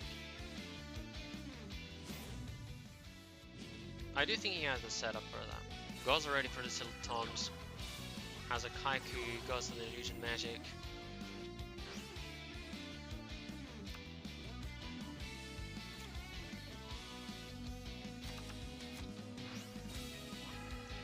So that's clearly why he had to use the Silk Tomes. Kaiku can actually do the same. That means you can block anything that banishes a card from the graveyard. It is a really good card to have Kaiku. How should I say, like, Kaiku is, if you have this card, you're good to go for a Dog Magician. Another alternative is going to be the Tuner SR that you find from the tickets, which is a Spellcaster Tuner level 2, which when you special summon it, you can banish 2 cards from the graveyard. The issue with that card is you can have mistiming, and this depends on when you activate the card. Alright, so we'll see what does he activate. My guess is he's going to go slowly and try to banish a spell trap, which is the best thing to do. So there is some response. I see that the Hourglass is not moving. I do think this is not really new, or like maybe some of the people knew, but when the Hourglass is not spinning, sometimes it can mean the... No, it actually doesn't mean anything. And when you're actually spectating, well, I have no idea. But mainly, it means you're thinking, or the opponent is thinking. Alright, so he has the Gozuki. He'll have to send the Solitaire. And he goes... I think he's gonna want to banish that Gozuki. Intentionally he does that. Why no guys like to choose level duplication instead of augmentation? That is a good question you have, Lex Lucas. And I do think it is because going soon for Sun Saga isn't that helpful, because Shogun Saga already has a high attack, and if it is destroyed it doesn't matter because you'll have the tuner normally in the graveyard. So you have a Spectral Sword, the tuner level 2. Oh my god, Karmic Cut. Yes sir, that is the end. He has everything to counter against Shirani. He had the hand for that. Karmic Cut out of all the cards, I did not expect this one. By the way, Drizzles, thank you very much. You gave me an ID for the deck list because I was using a certain trap card and now I know which one to use. But yeah, going to go back with the question of luck. So, question for Lucas, and my answer is, you have Shogun Saga, which is destroyable, and then what happens is, if you want to get Sun Saga, you can do level 2 or the level 8. I get my Sun Saga. I send the level 8 back to the extra deck, but then you're able to destroy a card on the field at least. And not only that, but you're going to have more cards to protect yourself normally. It's just a different way, it's a different strat, but I think it's up to the people. Or you go with Sun Saga, which doesn't really destroy anything but protects himself and has a lot of attack.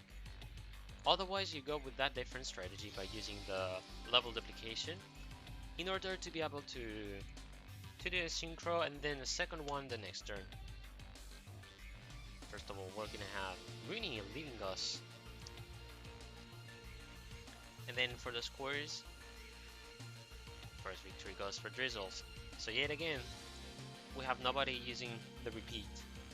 That is actually a very interesting thing, whatever is happening, because I thought we were gonna have more repeats, depending on how the team wars goes. But every time you have a player entering, they had the counter, it worked, they got the win. So only one repeat has been done, which was done by Raw, which I think became really interesting as a strategy. So we'll have to wait again, everybody. We have to see which player is going to join, Francisco, Casasa, or Copa.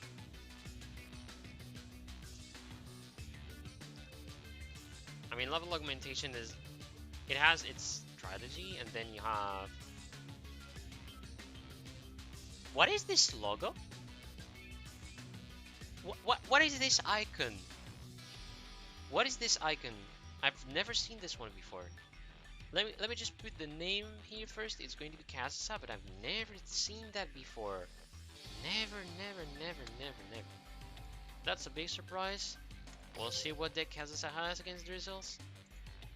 And good luck to both players and teams.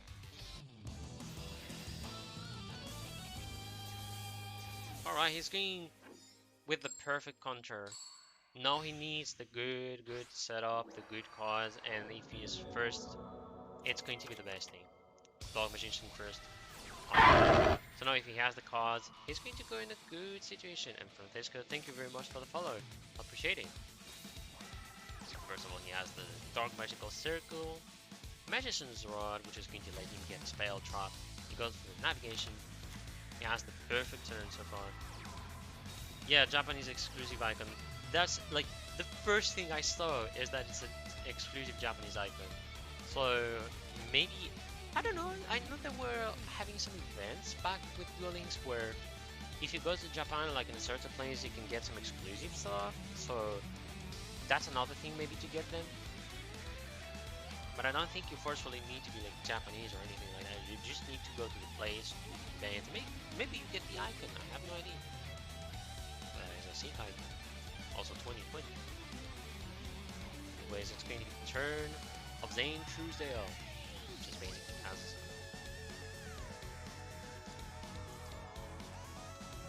The best Cosmic Cyclone going to be on the circle.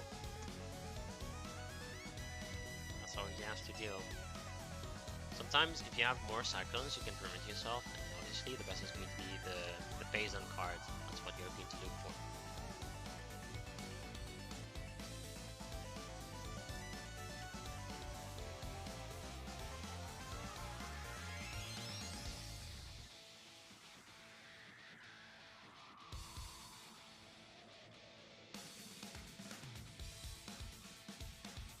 Right, so a lot of thoughts are being put because indeed, if it doesn't have the Cosmic Cyclone, and this is important, if it does not have it, you're going to need to pray for your own plays and how you're going to deal with that.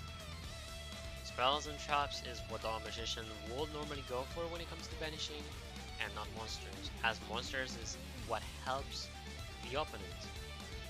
So they're going to go with something way different, which is the spells, traps, and these are going to be the ones managed. Alright, begins with Cybernetic Fusion support. And my belief is actually good to go. If this is what I think is good to go as heck. Yes, that's what I thought. So Cyberlord Fusion being activated. Trying to bait his opponent. But the good thing for him... Oh yes, entirely baited. Over. So this is one thing I thought. There's going to be the Dawn Magician special summoned. And he's just not going to care. The main thing he wanted is to be able to destroy the spell and destroy the face down. This is what he was looking for. And he's gonna have the timing. That's the thing. He's gonna have the timing for that. He's able to destroy these cards. Alright, so he's thinking of the fusion. I think he's maybe having some thoughts for that, but you're normally able to get and destroy the spells and traps, so he's... Okay, goes indeed for Chimeritic Rampage Dragon. In defense? Okay, he wants to go in defense.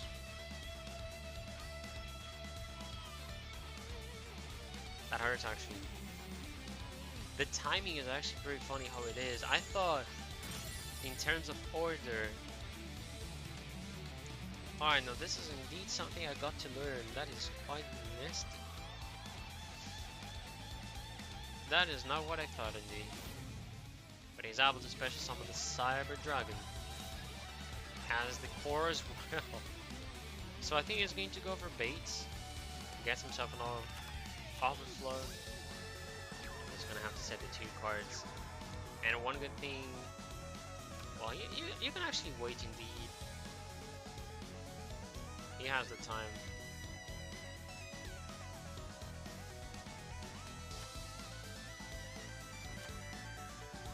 He's going to try to go in full attack.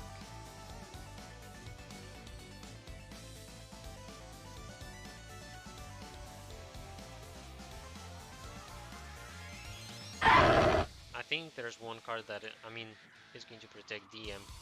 Lux, thank you very much for the follow. But I do think what is going to happen is, if he goes for the overflow gets negated, does he have a good card to defend himself? The main issue is going to be, if the opponent has the... And I'm really about to forget the card, and I think it's Dark Magic Expanded. Oh, wait, that was another navigation. No! I forgot to see that. He had 2... oh my god. That was over actually. I didn't even see the other navigation. Alright. But it's going to be a win for Drizzles. So I forgot to do one thing, and I'm sorry for that, for the decks. Kazas had the 2 decks. And now he has just only 1 and is able to do repeat if he wants to. Which I think would be the best thing to do, mainly against Dark Magician. That will be what lots of players will do. That is at least my guess. This is just a way of thinking and a supposition. So let's see what the team decides to do. And they do repeat. My lord, I know the teams. God damn it, you funny people. Stop it. Why do I know you so much as players? I swear, that is incredible. I know your plays. Incredible. So, there's going to be repeat. Alright, let's see if they're going to manage to actually win against Dark Magician, because, as I said, Cyber Dragon is a good matchup against Dark Magician. Just that the 2 Dark Magician navigation was the surprise. Let me verify in terms of score. Am I right? So there's 6 loss, 5 loss, 6 wins, 5 wins. So we're correct in terms of deck. Drizzles has not changed. Hazasa uses the same deck, and we're good to go. So Drizzles begins again, another circle. That's getting insane, sir.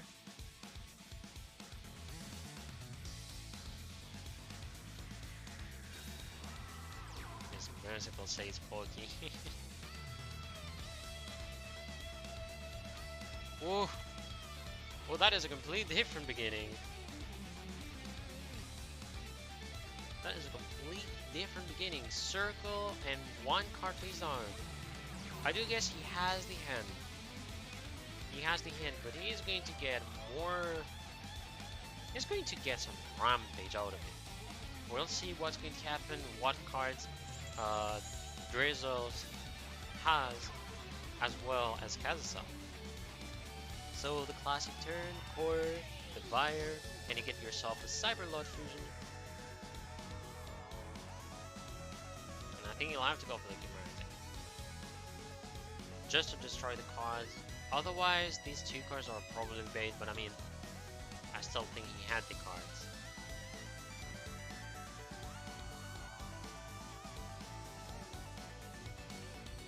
Actually, it hurts so much.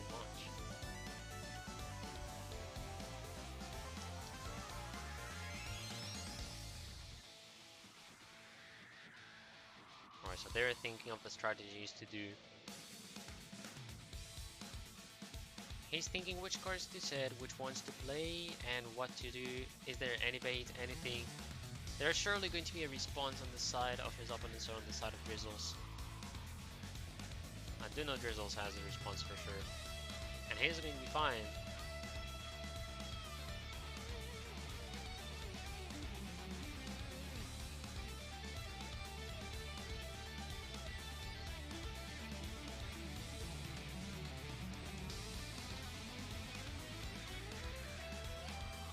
Nothing so far. They're still thinking a lot, and I'm not surprised at that, but sometimes we think too much for just one bait. It can happen. So he goes, sets one card. So I think he's going to go slowly, so that's why you see him setting cards, and I think what's going to happen is he's going to attack. No! Well, I mean, yes, he attacks, obviously, because there's no monster, but I guess he really had the navigation. Yeesh. Well, I think, and this is going to be my guess, Kalsa is doing a huge bait, and it is really possible. If it is, it's going to be Mad Light. We'll see. There's clearly some thoughts. Yeah, I expected that. He's forcing the opponent to go to end phase. He's forcing the opponent to go to end phase, and then Drizzles is activating the navigation. Great strategy here. He's going to be special summoning the Dom Magicians. Could anything just to banish cards, and he's going to go for a spell or a trap. That is a great play here.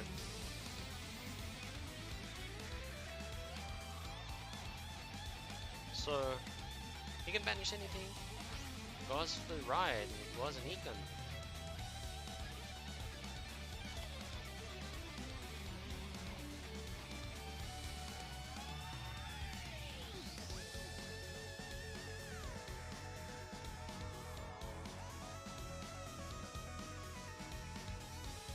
Alright, so he draws the card. He has only 2, but he's able to negate one of the spell traps.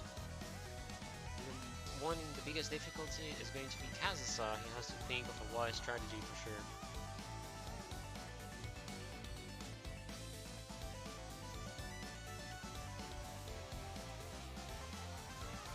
Alright, this is really getting tough for sure.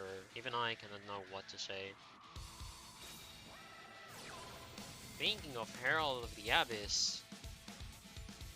So, clearly Core is going to go in the graveyard. That is going to be an easy choice of which card goes in the graveyard, at least for Kazusa. Now why Core is because you know he is in attack position. The second thing is you can use its effect to special summon something from the deck.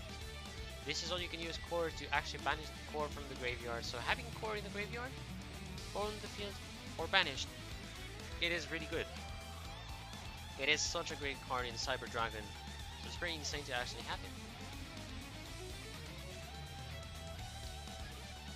So, still the turn of the Dark Magician. He can go for lethal in my opinion. I think he's going to go defensive and just attack once the buyer, or try to attack the buyer.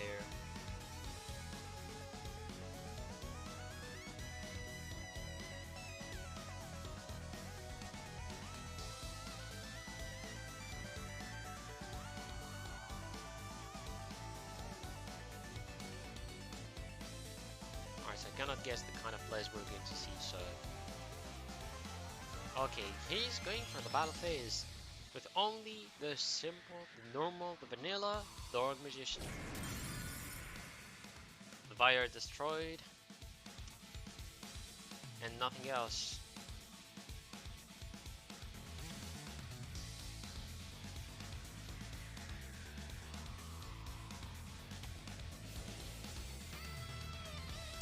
Goes for the overflow.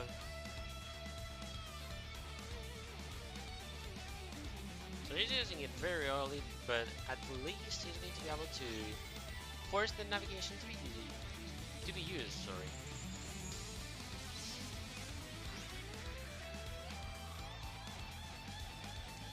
And now I have no guess. We'll see what is going to happen. Cosmic Cyclone on the circle. And I don't think he has another one, does he? If he has, he could be able to defuse it, but I mean, there's no more spells and traps. This is a dangerous field for Kazusa.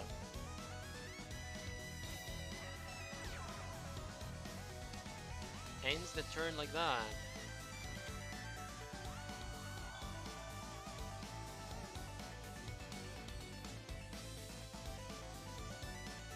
Alright, so far this is pretty insane. Only 2 cards set on the field.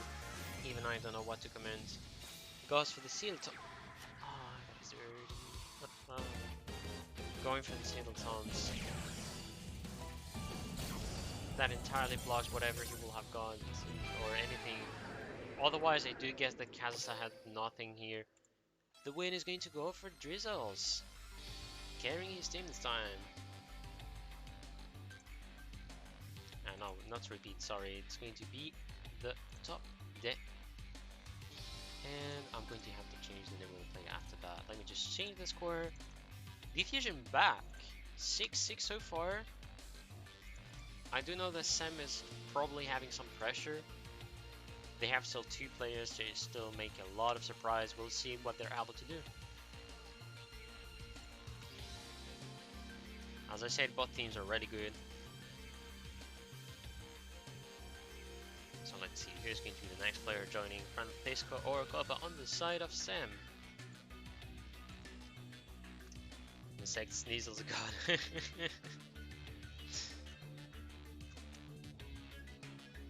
This is clearly the nickname of Drizzles, I guess. That's the first time I've heard it, by the way.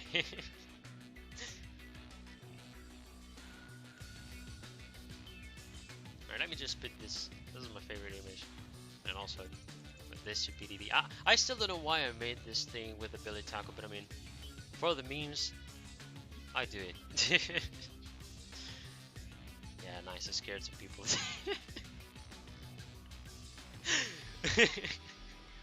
Alright, so we're just waiting for the next player.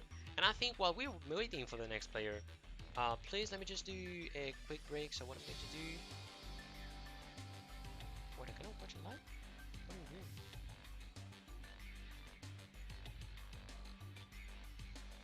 Alright, it works like that. I understand how... Okay, nothing. So yeah, I'm just waiting for the next player. They'll tell me if they have already the next player. He's here. We're going to remove the image. Actually, it was removed, so I don't know what I'm talking about. I am drunk. I'm drunk. So he's going to be the next player. Sneasel's got again from Z plus G. Yo, Z plus G, how's it going? I also didn't say hi to most of the viewers here, but hello Buns as well. And it's going to be Francisco with a big KC Cup logo. And I have the impression this is like the latest logo, so I do think this is just... He was on top 10? I'll have to check the rankings on my side alone, I guess. Guys are still surprising me. This is impressive. This is impressive, sir. Anyways, whenever they're ready, and I'm going to like begin the match. We're going to spectate them, and I'm going to be back. I'm just going to do another break because I want some water. Yeah, exactly. That's clearly KCGT. That's what I thought. But impressive, big GG's to Francisco. Now, for real, I was like mainly surprised because like when you know that 2 players from the KCGT top 100 was in like one of your tournaments, like I felt very happy for that. Like I had Daheon, who is like 12, and then you had Gift, who not only was in one of our tournaments but won the finals. So, ooh, okay, this is clearly Christian on the side of Francisco. So I do guess already. See you later with Light Sworns as a tech. I'm going to mute myself. I'll let you enjoy the match. I will be back.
back.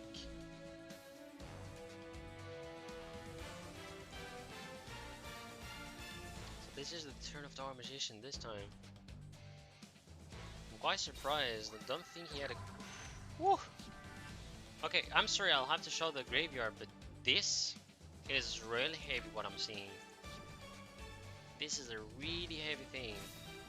3 Scythe already in the graveyard.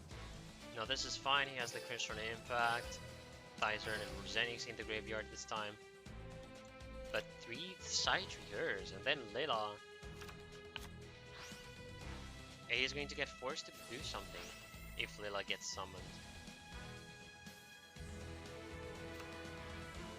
Got South of the year.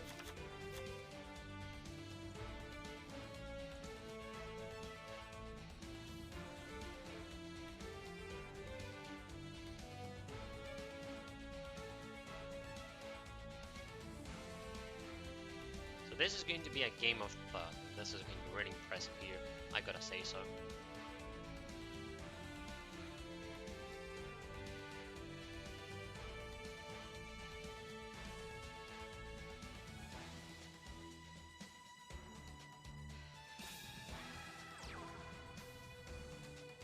Alright, he indeed summons Lila. My guess will be that he goes already for navigation, banishes Raiden.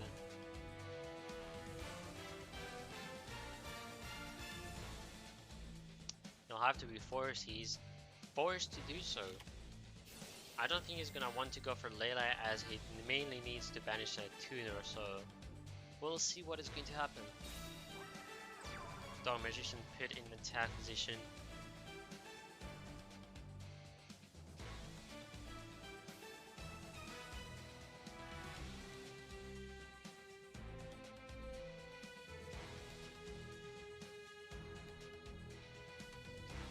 So I guess he's thinking which card to use, but Kaiku, I think, might be the best card to summon. That is my personal guess, but Kaiku, you block any banishing or summon, so you force like that your opponent to actually try and defeat Kaiku. You should go for that in my opinion. We'll see if he's going to do that, but at least that's my guess. Kaiku, the best card to block the graveyard on the side of the Crystron. Not only that, but he has more attack. Alright, he goes for Dark Magician instead. Banishes Raiden, blocking the opponent to do any synchro.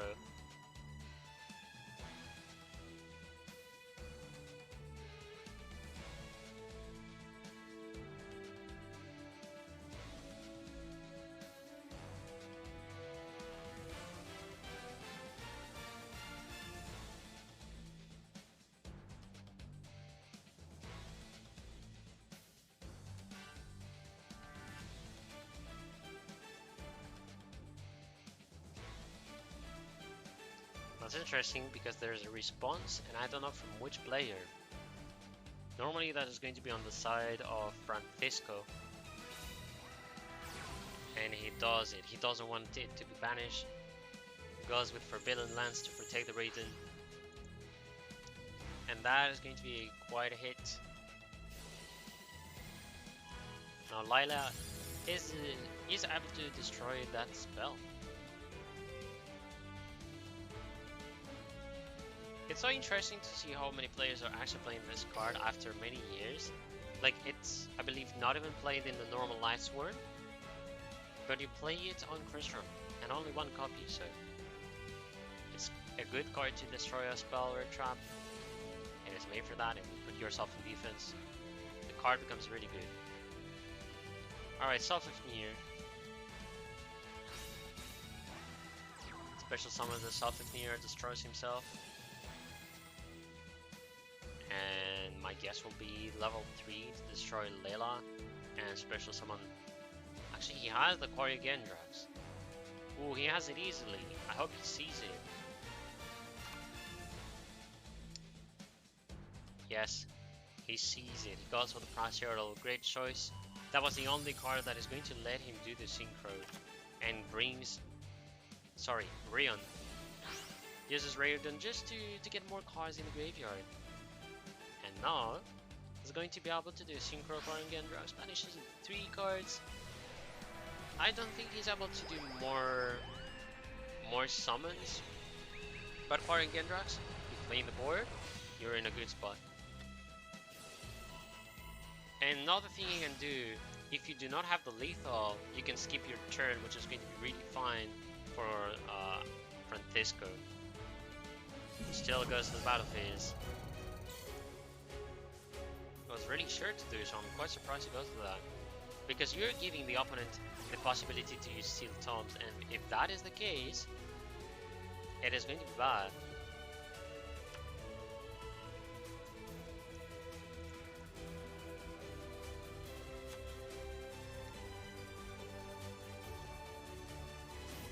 And goes for the Steel Tomes indeed.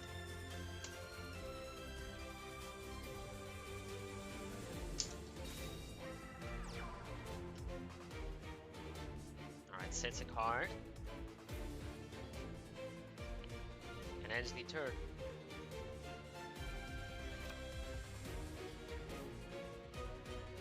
I think he has the field yet again. Oh, Ryan summoned. Oh, that is a wise choice to go for Ryan, just to force your opponent on thinking wisely which card to banish in priority. Goes for the navigation.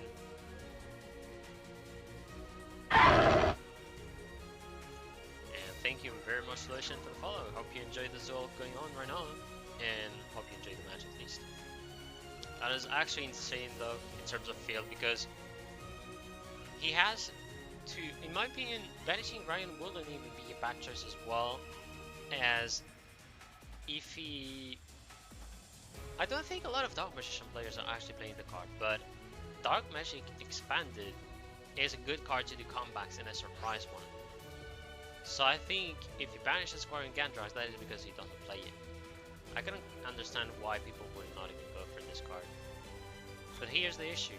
Ryan, letting him summon the famous powered Insectron, which basically he cannot get destroyed because he receives 0 damage through battle, which means he's not destroyed. I'll have to go in defense and try to bait his opponent. He's forced to attack, that's for sure. Another big... Oh, no, he's not worried for that. He has the Kaiku, he just needs some defense in his set and he's ready to go. Kaiku is going to block most of the things in the graveyard, letting his opponent not able to do any synchro or any effect simply using the graveyard. So what happens is there's a synchro, powered Insectron is going to be summoned.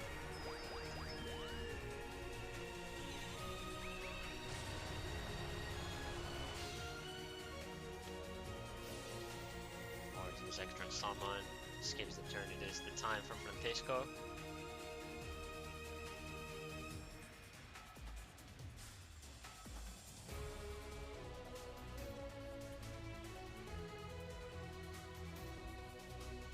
Also, I love the music, by the way, really nice one.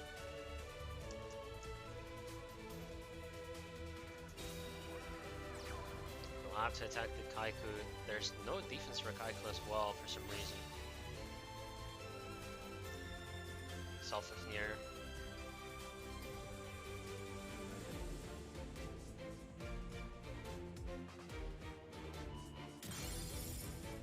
Alright, so Self-Fafnir is going to destroy the face down. That is a funny choice that he doesn't want to use Ballista. 300 LP on the side of Drizzles, on the side of Francisco. He has 2 monsters, he has a Self-Fafnir, and he also has an Insectron.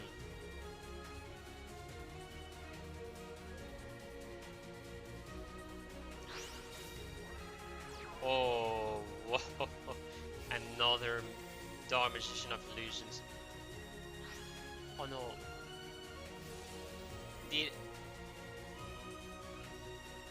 Why did he not banish the Self-Fafnir? Why didn't he? Why? Because you let your opponent summon anything.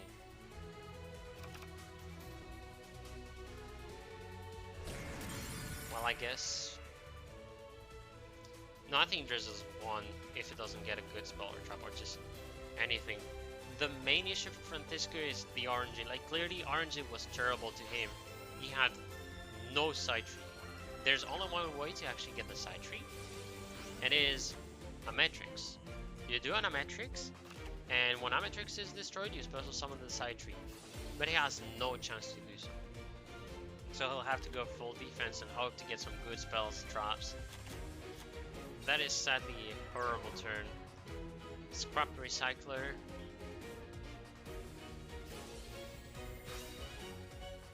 Self-near destroys himself. Oh no, don't tell me. Oh my god. He's going for it. Going for the Black Rose Dragon. This match, this duel is really impressive so far. Jesus. Now everything depends on what Drizzles get. Price Turtle, and that's the end. Francisco was about to lose, but he still won, even having the 3 side tree in the graveyard. What an impressive win for real. GG's to both players, and I'm not even joking. Great win from Francisco, no joke. That was an impressive duel. Really impressive duel. GG's to both players. That was incredible.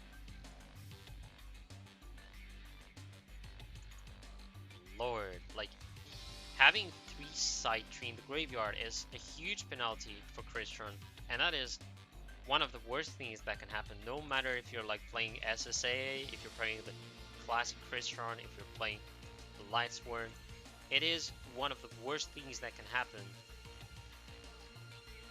Because the way to get any Amatrix is just really hard. That's the thing. That's impressive. That's impressive. I have no words for that.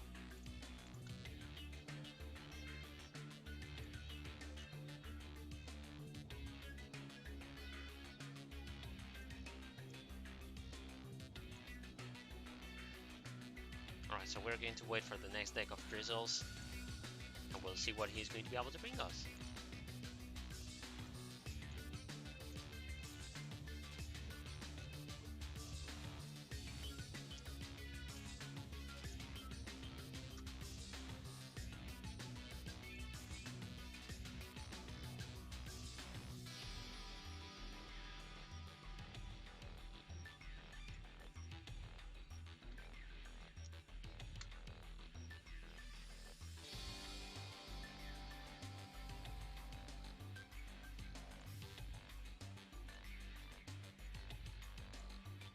Alright, so they're normally ready, and we shall be good to go. Let's go.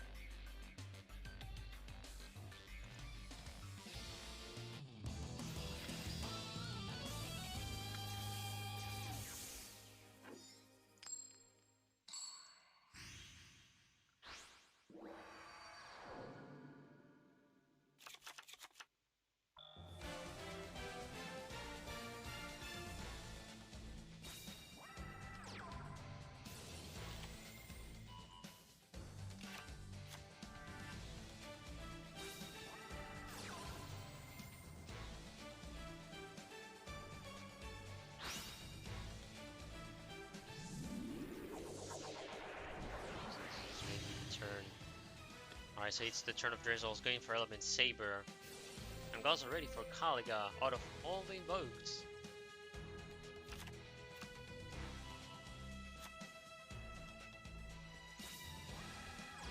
Alright. Looking like a good field so far. Going to be the turn of Mokba, so the turn of Francisco.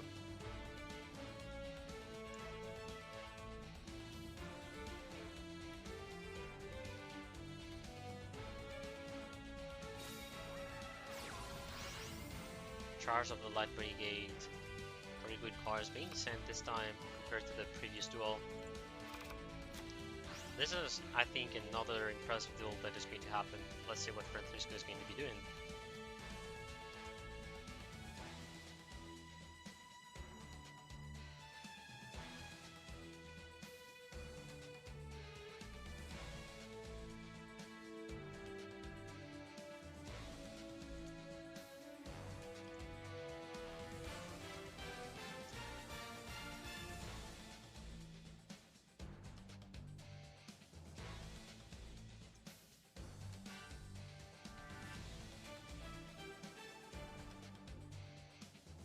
so I guess he's thinking which card to use.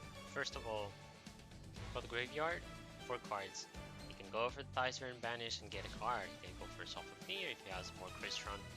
And one thing that is important is you can use Self-Near to discard a tuner and it is not penalizing. The main reason is when you're able to do a Matrix and a Matrix is destroyed, you're able to get the tuner back in the field, which is going to let you do some plays. And thank you very much. It's AG for the follow.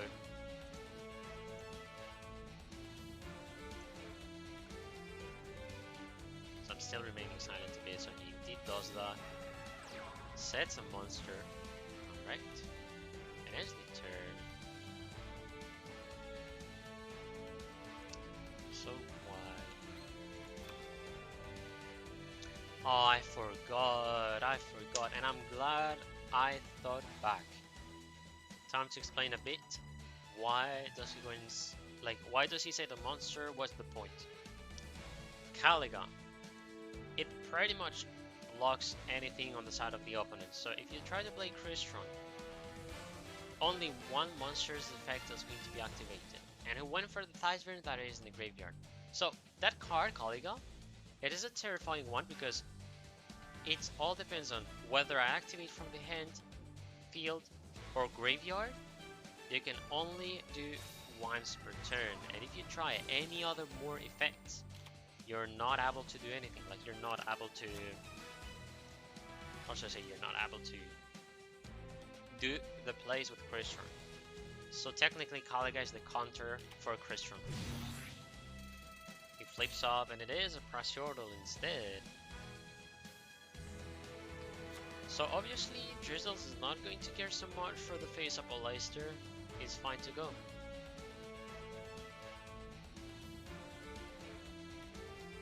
I think he's gonna have to go for Synchro, and then he's going to go for a Matrix, destroys the Caliga. That will be, I think, the best thing to do to be able to use more effects. There's another thing I just noticed, and it's that he has 3000 life points on the side of Drizzles. Depending on the card he has set, he's going to be able to get Destiny Draw very fast. So we'll see what happens. I think I'm going to be mute. Yeah, I'm going to be mute, so I'll let you enjoy the duel and what's going on, because I think they'll have to think wisely. But my guesses is that he's going to do his Synchro and destroy the Caliga to at least finish with Caliga, because you only play one Caliga in an extra deck. Destroying Caliga lets you do the plays for Crystron, and he's forced to do so. The card that is set on the side of Drizzles, my guess is going to be a Cosmic Cyclone, or it can be there's like a continuous trap, which when you pay 1000 life points, you destroy a face-up card. So that is going to be the other one I'm thinking of. 7-6. Oh yeah, I forgot that. Thank you very much. I thought I've done it. So 7-6 for SEM. I've seen the scores, Alex, so thank you very much. And I'll be back. I've told my guesses. And I mean, it's quite late because he only did a normal summon of the Self-Near, which forces the discard of the Leicester.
I am back. And I see quite a field on the side of Drizzles, Purgatro, Molahu. He is having a lot of control. Let me just see whatever happened. Leicester, Nalu, there's a Molahu banished. And the Kali guy, I think it is set down from what I see. And he has the Leicester as well. Doing a lot of damage.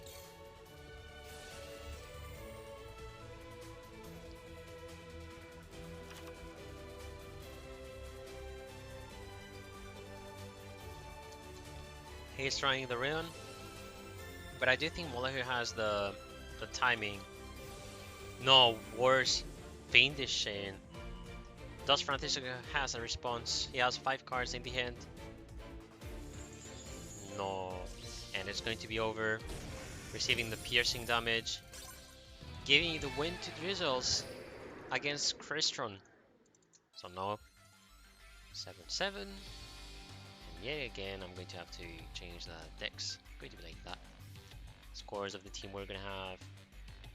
First defeat for Francisco, and another win for Drizzles.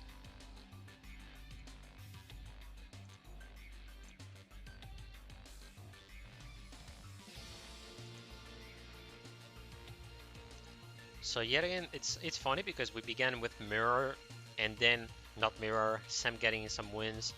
And Drizzle's doing exactly the same thing. Both teams back to 7-7.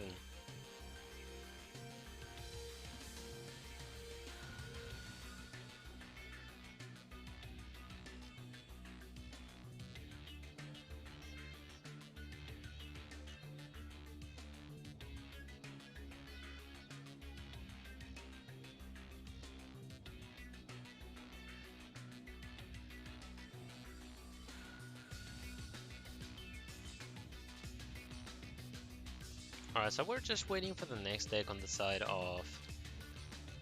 on the side of Francisco. We'll see what he's able to bring. Hopefully everyone is alive. Hopefully everyone enjoys these matches. And I'm just going to be saying this. Feel free to take a break, come back later on, or just leave, as I'm going to post the video on my own channel and also send it to the official channel. Alright, so we're going to spectate the third duel between these two demons.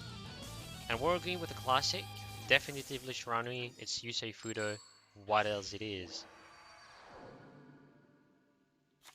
If it is the what else, I'll be shocked. Alright, Drizzles is going to begin, he gets the first turn, goes with the Palace top deck.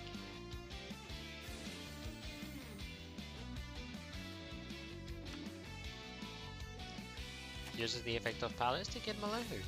Summon Molahu, sets card. A pretty simple turn on the side of Element Saber, the common thing. And actually 3 cards. Alright. And Koya, thank you very much for the follow. Could be playing for highs with tie-dye beans, who knows? The other references. That is true, but like I don't think anybody was able to play with Yusei, or maybe in the past year. I know like Furhai indeed was playing it a lot with the tie-dye pins back then, but I mean it's almost impossible. Okay, that is insane whatever's going on, but I do think it is still going to have the chain circle destroyed. It is a late cyclone. No, it is not actually. Okay, that is really interesting. So that was a good banishing at the end. That was a good banishing, because you need to have an ending nightmare face up in order to negate the circle. So now he has whatever he wants. Fiendish Chain. Sometimes the Fiendish Chains are not going to matter for the player if he has some top deck. So let's see. Yeah, that's the thing. That's the thing exactly, Bones. We're gonna have Drizzles, who is not going to be able to activate Destiny Draw like he thought he would.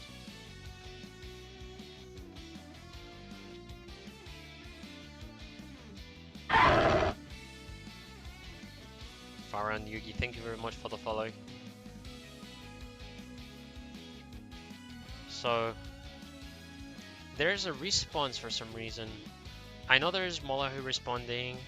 Is there an answer on the side of the opponent? I do guess so.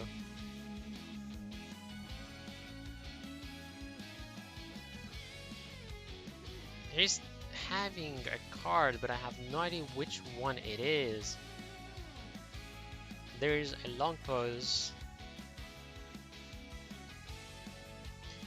Well, I can have fun trying to guess what card he has. He can have Forbidden Lance, which I guess is a card you can play on Dark Magician, but it's rare to see Forbidden Lance.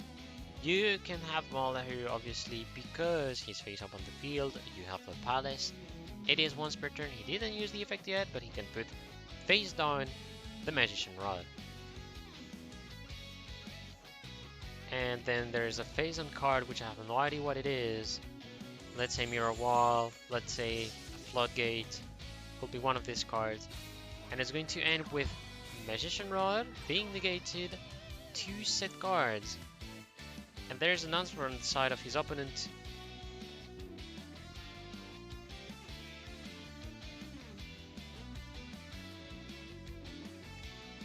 He doesn't.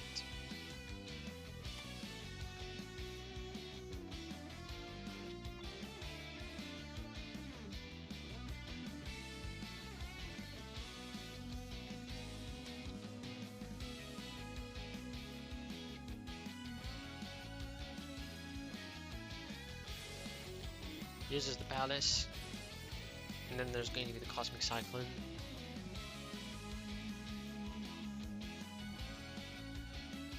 Alright, so he went for this as a card out of everything, so that is interesting. And that's a pretty nice choice, as he forces his opponent to use the effect of Molahu with the Palace.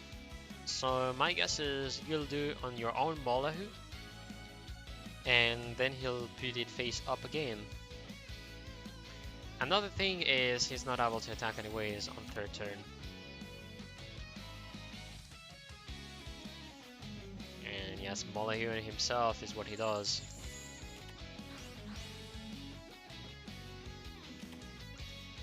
Puts Molahu back again, but he is unable to use the effect right now. He'll have to attack or receive.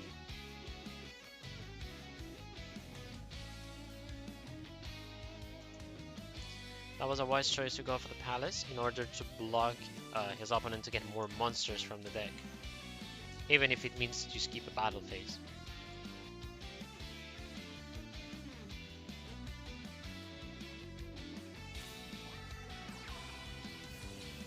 He summons a Leicester, gets himself the Invocation.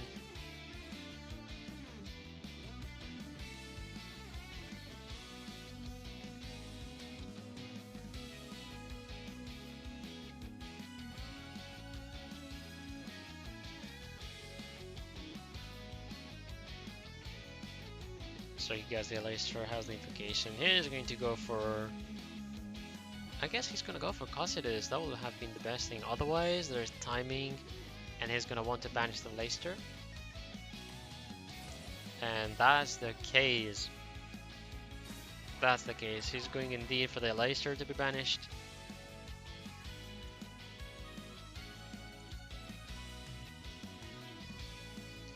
You can summon anything.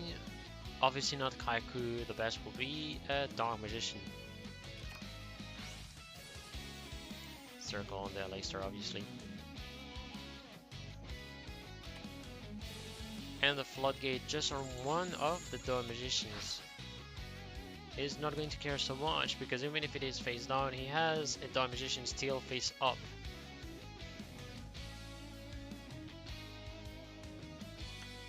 So now it's the turn of Francisco.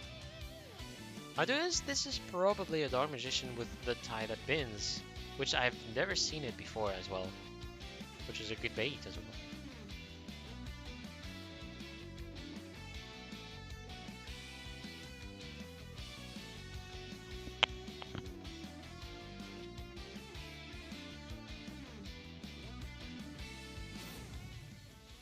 Alright, uses the tie that bends.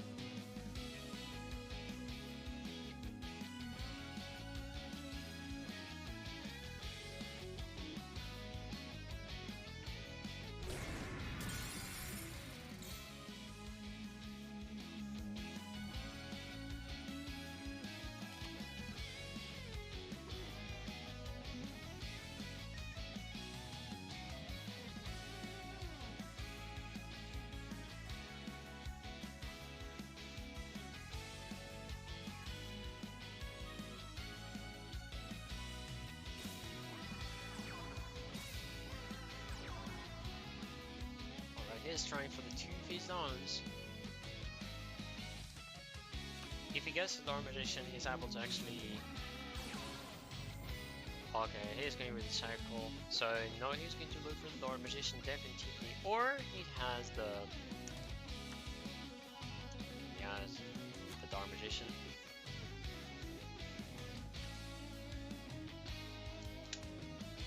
Otherwise, he will have Dark Magic attack, destroying all the spells and traps. Gauss will be one in the middle.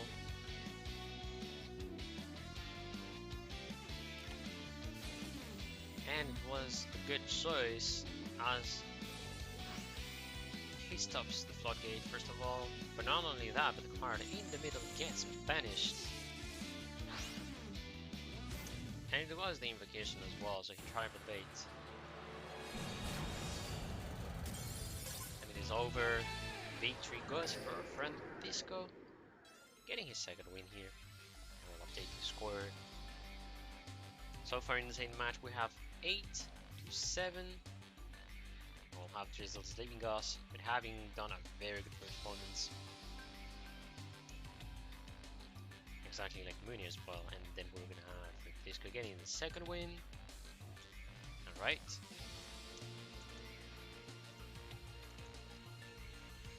And we're gonna have the last player. I'm going to already put the name because we know who it is. The last player of Deep Fusion is going to be 3D.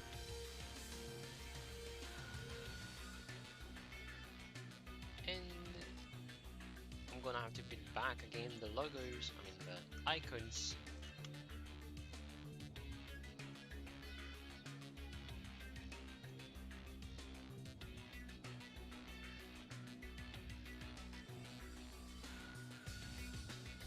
We're going to be waiting for 3D, and we still see results.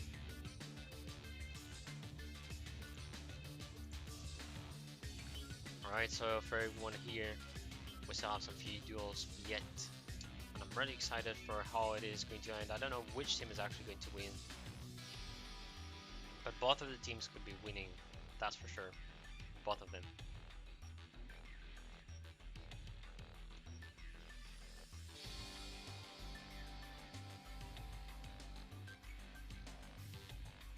Alright, so now we're going to be waiting for 3. That's why I'm going to light this screen, because we know who's the last player to join.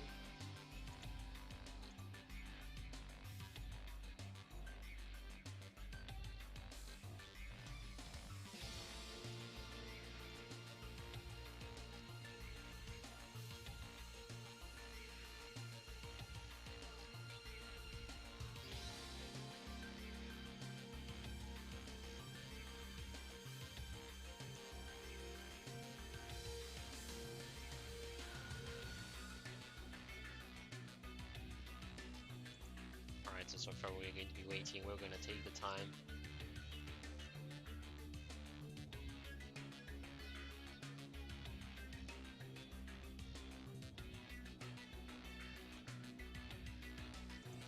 Hope everyone is doing well. Feel free to speak in the chat. There's no problem speaking. Otherwise I guess you're all buzzy, but understandable. So all I'm hoping is that you enjoy a bit of my commentary, but we mainly enjoy these matches because this is why we're here for. We're here to watch the players, how they duel, and that's it. So we finally have the member. I think 3D is going to join soon, the table 1, and we're going to be able to see the match.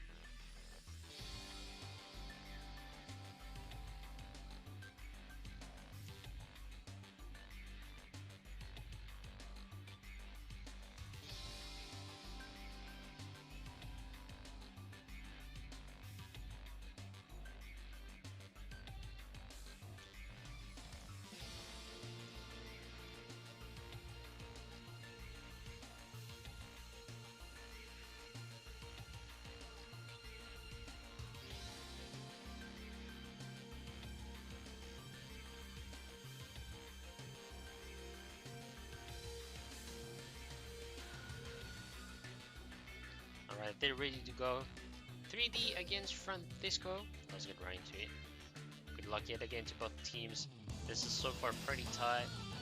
He goes with Ishtar. Which, yet again, every time you see Ishizu Ishtar, can be always anything, can be Dark Magician, Hero, can be anything. So we'll see what deck he has.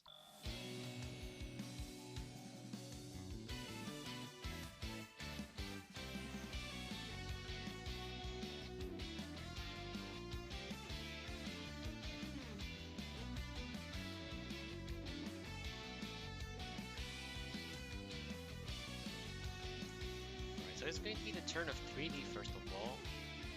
And possibly he's playing Hero. I mean, he has 21 cards in his deck.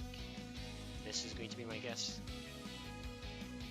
If it is Hero, turn 1 can be hard, or can be good.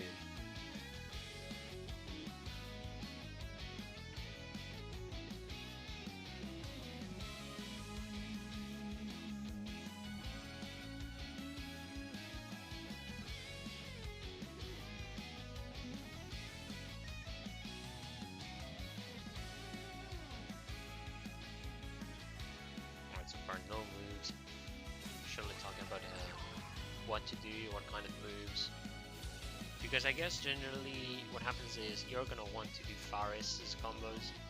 So that means he didn't have it yet. That's why he summons Stratos to get Faris. And now Faris is going to discard a hero. So let me see what it is going to be.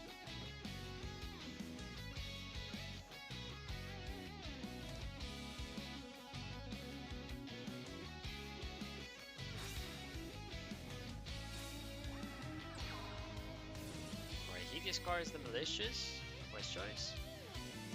Special summons increase. I think he needs to use the effect of increase. He doesn't need to use the effect of malicious yet. So that means increase on Stratos or Faris. One of the two. The best indeed is to go for Faris because like that he has like different attributes in the field. And then you're going to have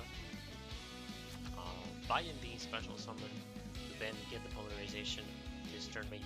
Because now he has Faris in the grave, this is the card he's going to banish for. So he's good to go in terms of field.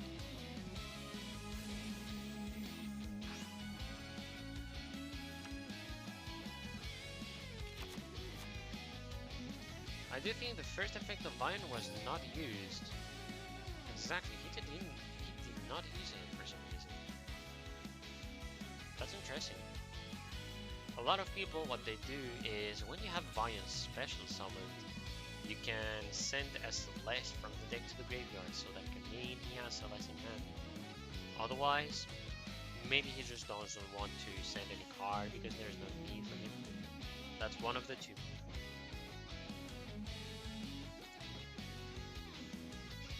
Hero god. 3D hero made with CGI, but it wasn't made by Orange. That I know hurts if I say that. No, I know a lot of people are not going to get my reference, as it is something related to anime and like the name of a company, which is Orange, that creates anime with CGI, and they do it greatly. So, Magician Rod gets the circle, circle gets him a Dark Magician.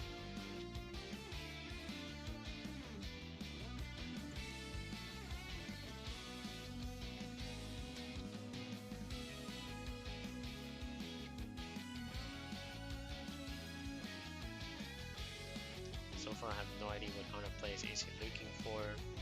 I do guess he's like communicating with the team to think which card to put in the first or second place.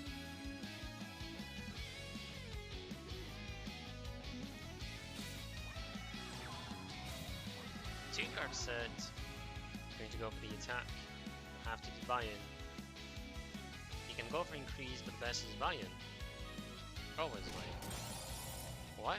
Because if you have increased on the graveyard, a hero is destroyed. Increase can be special summon, the spell trap, and maybe you can do combos. It is quite a card as well. Increase is a really good card.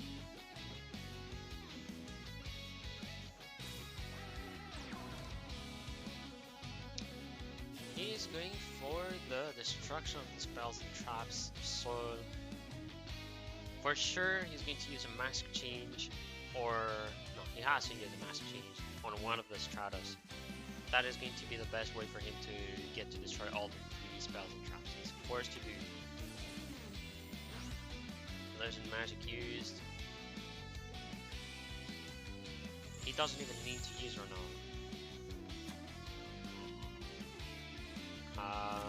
This is over. This is easily over. Unless he has some Sphere of Rebos. Cheeky, alright, so he has the Door Magician of Illusions. He has the Door Magician of Illusions, so yet again more defense.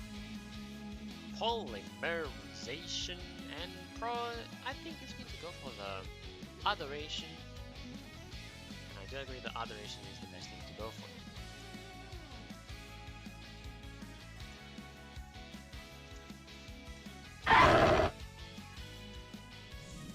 Thank you very much for the follow, Hairbell. I appreciate it. Hope you enjoy the duels.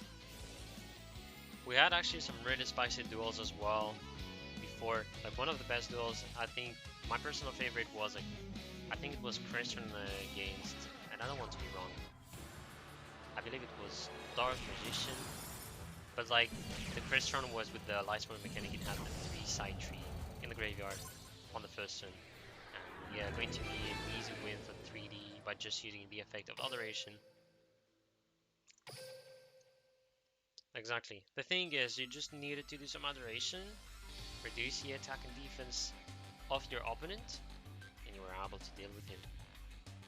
Victory goes to 3D, and we're gonna have Francisco leave us. Let me just do this correctly, and I'm going to change the score. So back again, the mirror is still going to continue. We have 8-8.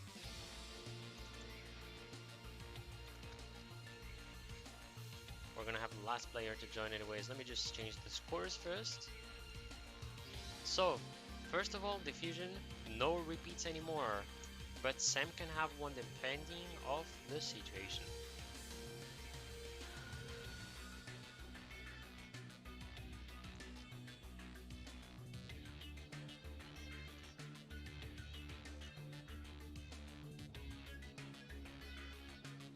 How did they know there was Sham here?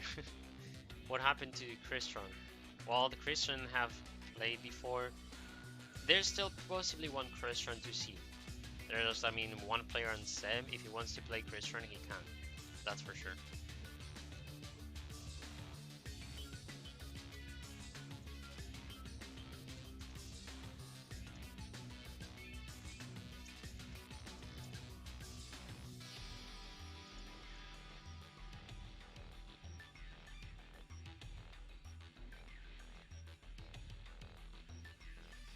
So let me just change the top player first. We're gonna have as last player, it's going to be Copa. We're gonna have La Copa de Vino joining us. I'm gonna see what Copa is going to be doing. It all depends on the decks he's going to be bringing, and he's gonna have to fight against Hero, so we'll see. Daniel gonna beat his ass. He's a 2-0. We'll see. Daniel we trust. Copa is the Zodiac guy bonus.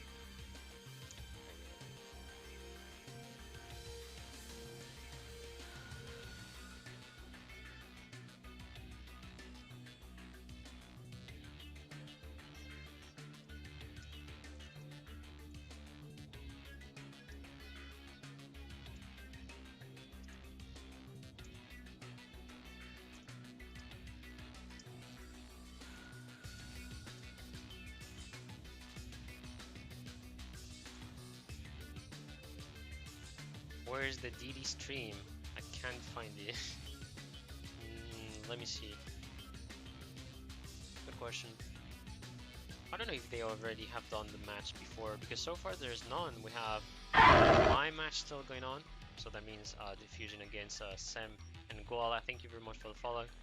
And we also have Bricks and Potatoes against my Kashi basically, and X Factors against Chilling with Chilla. These are the matches going on. So yeah, that would be glad to see some DD. Hi, new here. Well, welcome to, I guess, my channel, Koala. And as you can see, a lot of people are talking or not. This is basically a stream about Team Wars, which is a competitive format where we have two teams that bring 5 of their rosters, so 5 players. And the first team to get 10 points is the winner of the match. So far this is really tight because both teams have 8-8. Mythia, thank you very much for the follow.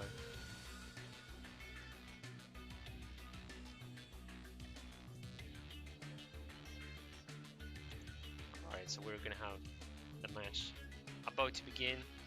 I'm pretty excited to see what is going to be the deck that Copa brings out against Hero. And way to play Team Wars. I mean, there's very much a lot of things to do for Team Wars, which is finding a team, and the teams have to be at least of 10 members minimum. And you'll then lead a leader, you'll need a coach, so there's quite a stuff to prepare, Guala, but I think if you want some more information, my best thing, and this is what I'll recommend you join the Discord to get all the information, and we're gonna spectate. I'm sorry buddies, let's join their game already. But in the Discord you'll find all the information on how to create a team, and what it is about, and more details, so feel free to join it if you want, Guala. Anyways, we're back with games. And that's what I don't even need to be excited. All I need to say is I knew there will be a Crystron. Herbal, you've been cursed by me. Mainly because I said I'm going to see a Crystron probably, and I know one of the players will bring. And I know you hate Crystron, so sorry Herbal, but you're cursed for today. But I mean, it's ending the match, so it's just going to be like 20 minutes or 30 was. Anyways, Hero begins. Special summons the Fires by discarding the Malicious and gets his increase. After increase, we're gonna have the Levian. I love Crystron, but I root for 3D. Ah, okay, but I mean, I know, let's say, it's not that I know, but like, I know people do not like Crystron because it can take a long time. That is the thing. So, I do love as well Crystron because of all the kind of versions you can do for Crystron, the way you play them, and the kind of techniques, combos you can do. That is the lovely thing about Crystron. But the matches are really long, so not everybody can handle that. I hate Crystron. Can't open God in mirror match unlike Insect Mirror. I see, Koala. Yeah, I can relate to that. I can easily relate to this.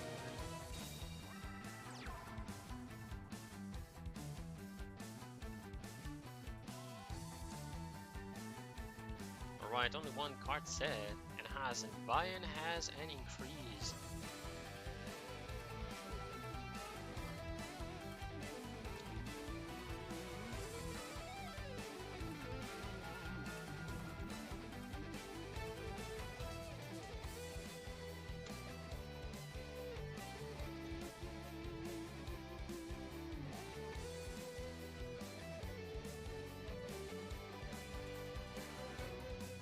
Alright.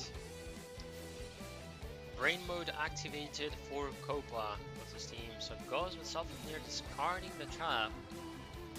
Destroys Umi. Out of everything it goes for Umi, that is a good choice. That is a good choice to go for Umi. I don't know if that currently is the greatest, but that is good.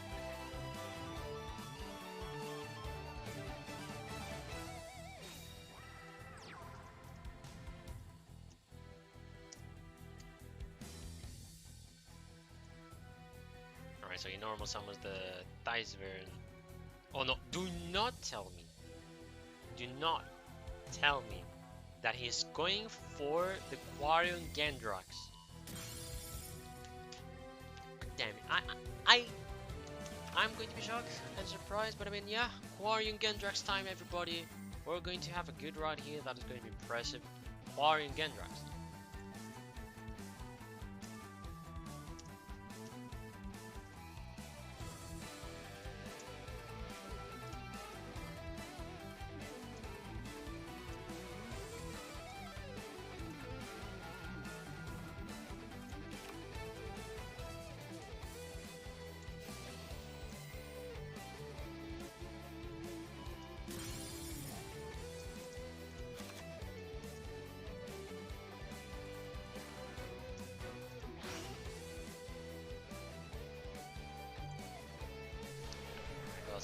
Gendrax. That was an interesting way to get himself a Dice Burn before going for the Parting Gendrax already by getting the Ryan. That was a very interesting choice here as well.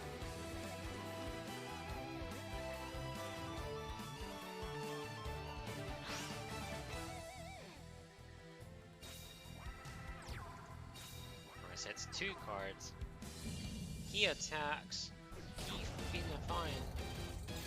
He attacked at least to lock whatever spell or trap there is on the side of 3D. And this is going to be a really tough match, whatever is going to happen. Foreign Gendrax is going to return here a lot, so he sets 2 cards. My lord. Going for a full back row.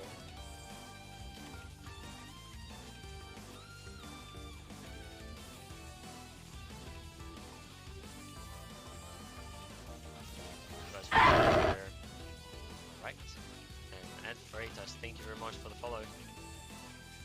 Actually, no idea what kind of cards he has. But there's one card I'm hoping to not see. If it is the case, I'm going to leave my desk, I think. I'm going to quit, go outside of my room. So, hopefully I'm not going to see the card I have in mind. So first of all, we'll have the South Fifth sorry. After discarding the Price Yardle. And he's going to go for a Side Tree. He goes for Side Tree, goes for the attack. And no, that is completely the end. He had nothing. Copa gets the win. SEM back again with the lead. Gets the 9th point, sorry. So we have another team which cannot use repeats anymore.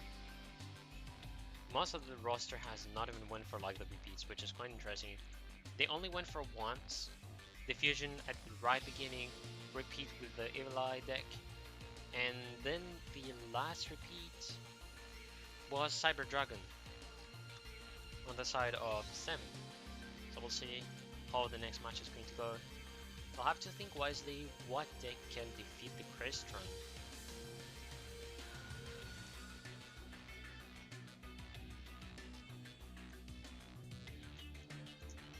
Yeah, there was like, I don't think 3 Evil Eye.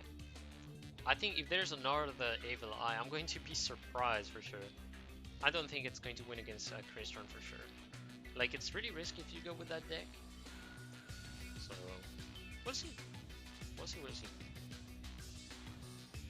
I have a lot of those that they're going to go for that.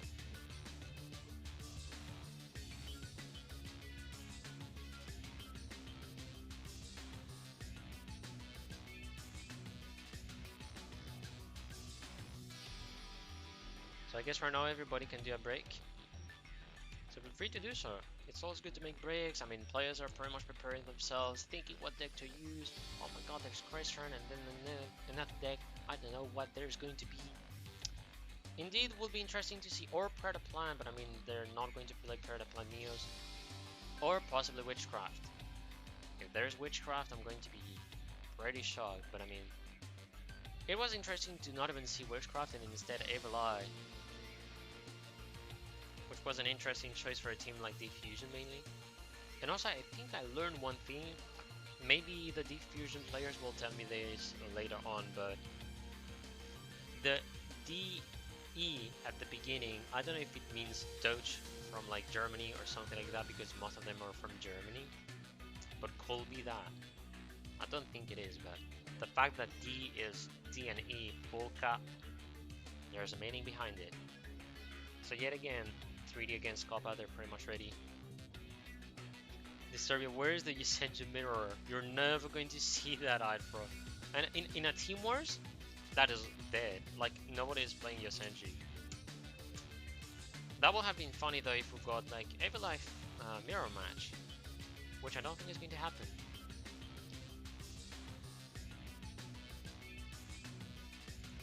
Alright, they're ready to go. Second last duel. And I actually forgot one thing, everybody. Oof. 3D with his last deck. Using Yusei Fudo. And he goes in second place.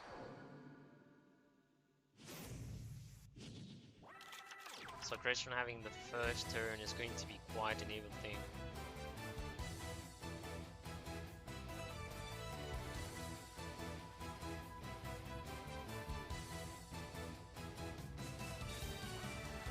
Oh man, good top deck, Gen X Undyne.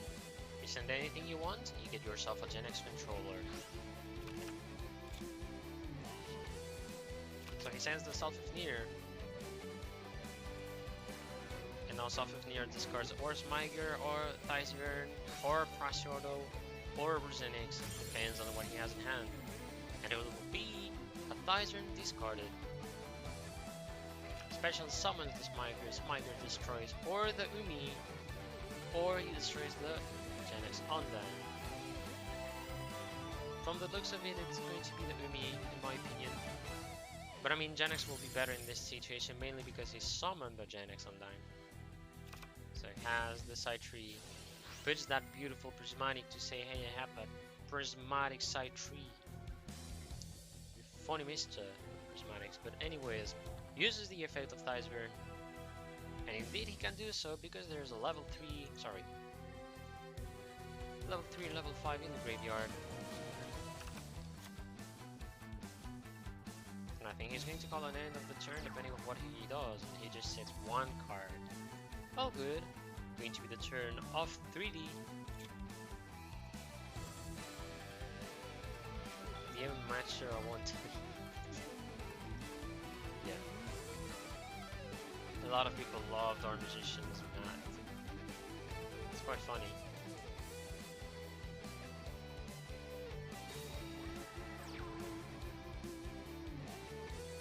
Alright, he goes for the Squire.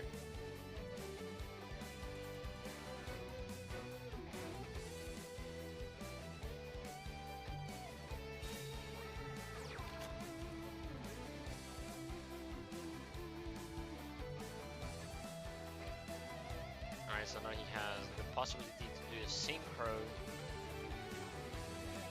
He's probably going to go for the King Hades. But I don't think King Hades to use it that early is going to be good, so he goes for level augmentation. Alright, so what are you going to do? Which Synchro? He goes for Shogun Saga. Side tree as an SR. Yeah. I don't know what's the joke there. Alright, we're gonna take our time to see that animation. Let's get it.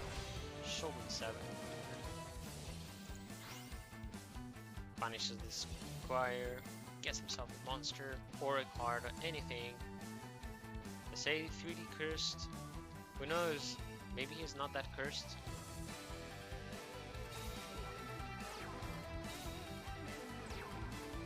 Alright, so 2 cards is what he had. He's probably going to attack the side tree. He knows he has to do side tree.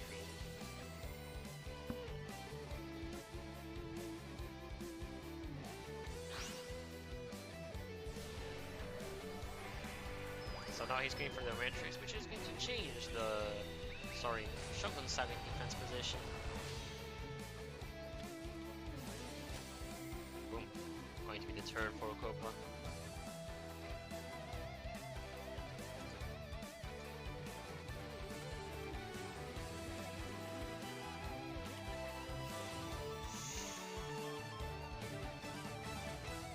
That hurts.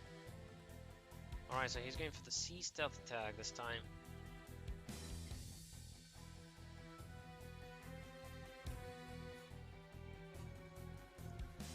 I don't think there's any response to that, but it sounds that there is.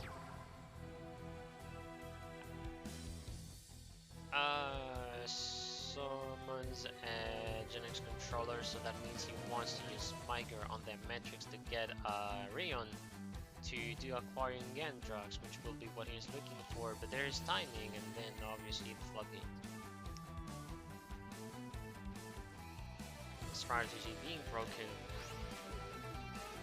He can use Smyger on itself, otherwise he just attacks.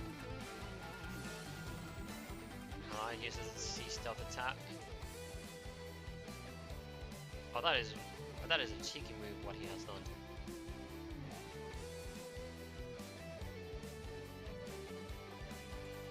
that is a good move, the fact that he wants to banish the Smyger to possibly summon anything, or a tuner, or special summon the infamous Self-Engineer, and he will go for the destruction of the face down. That's one thing he can do. I don't know if Black Rose will be the best, I don't think it is, but he could get the Demetrius destroyed and summon anything from the graveyard. I don't think it is the best.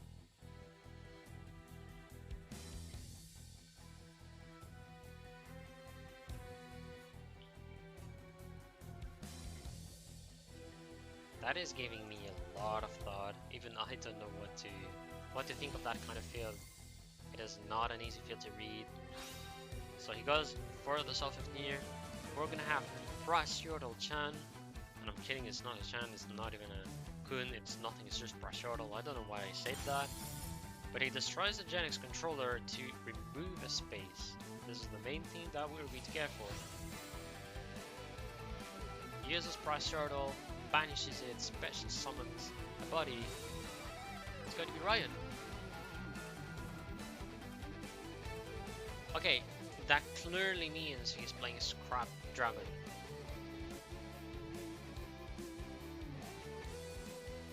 Excuse me, what?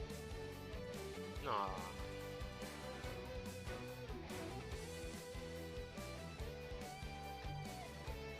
Oh.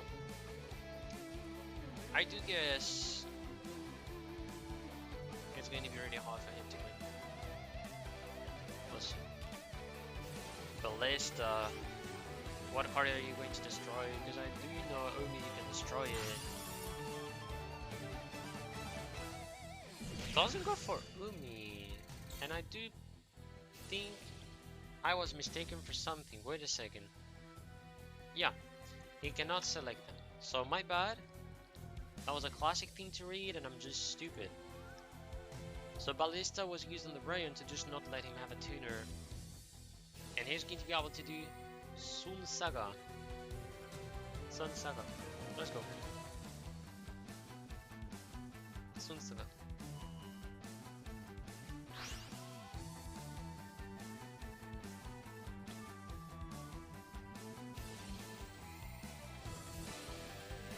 And there's yet again going to be fakes. Use of the trap.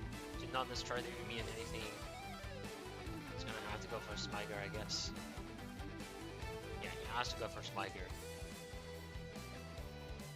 Because only one has been sent to the extra deck. It's forced.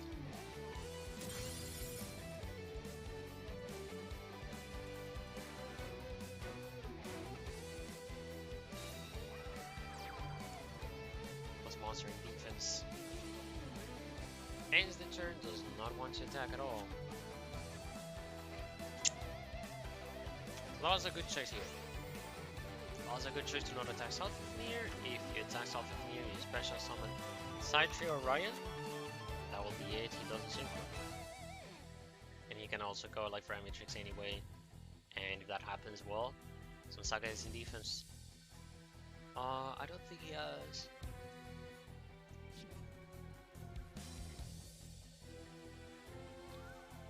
Does not have enough to protect himself.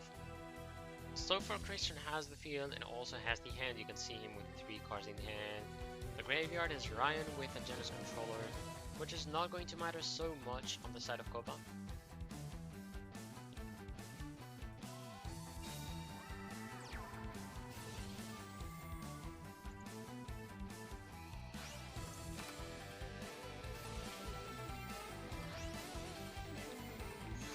No way.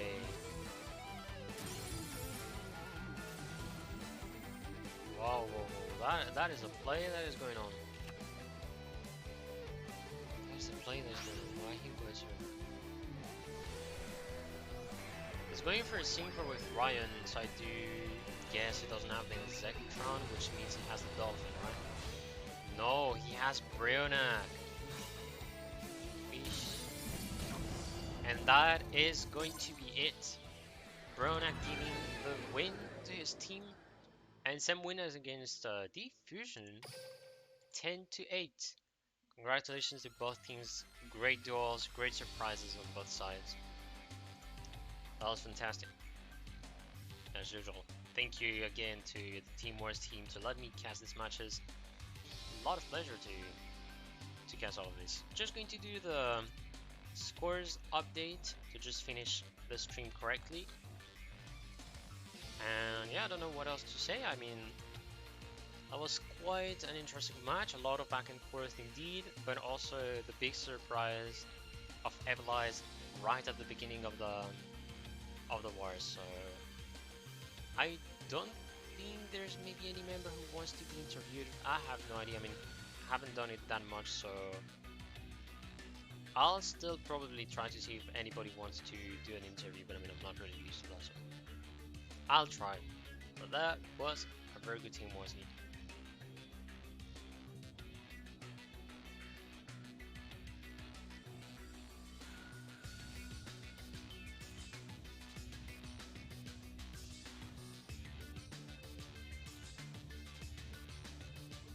Alright. Going to be asking for people if they want some interview, and if no answer everybody, I'm going to send you on a raid and I'm going to select a channel from the Duel Links community. Probably Team Wars, as there are some being currently going on, so I'll do that. Otherwise, I think what I can tell you guys, you go already to the Team Wars or like anything you want, it is fine. Raid is not necessary.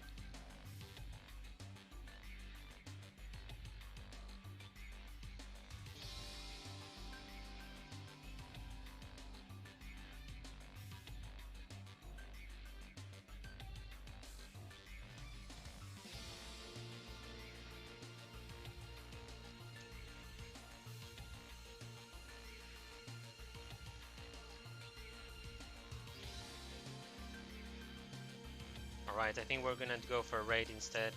No need for interview, so I'm thinking of going for a Team Wars from the official channel or anything. We're just going to do some fun raid.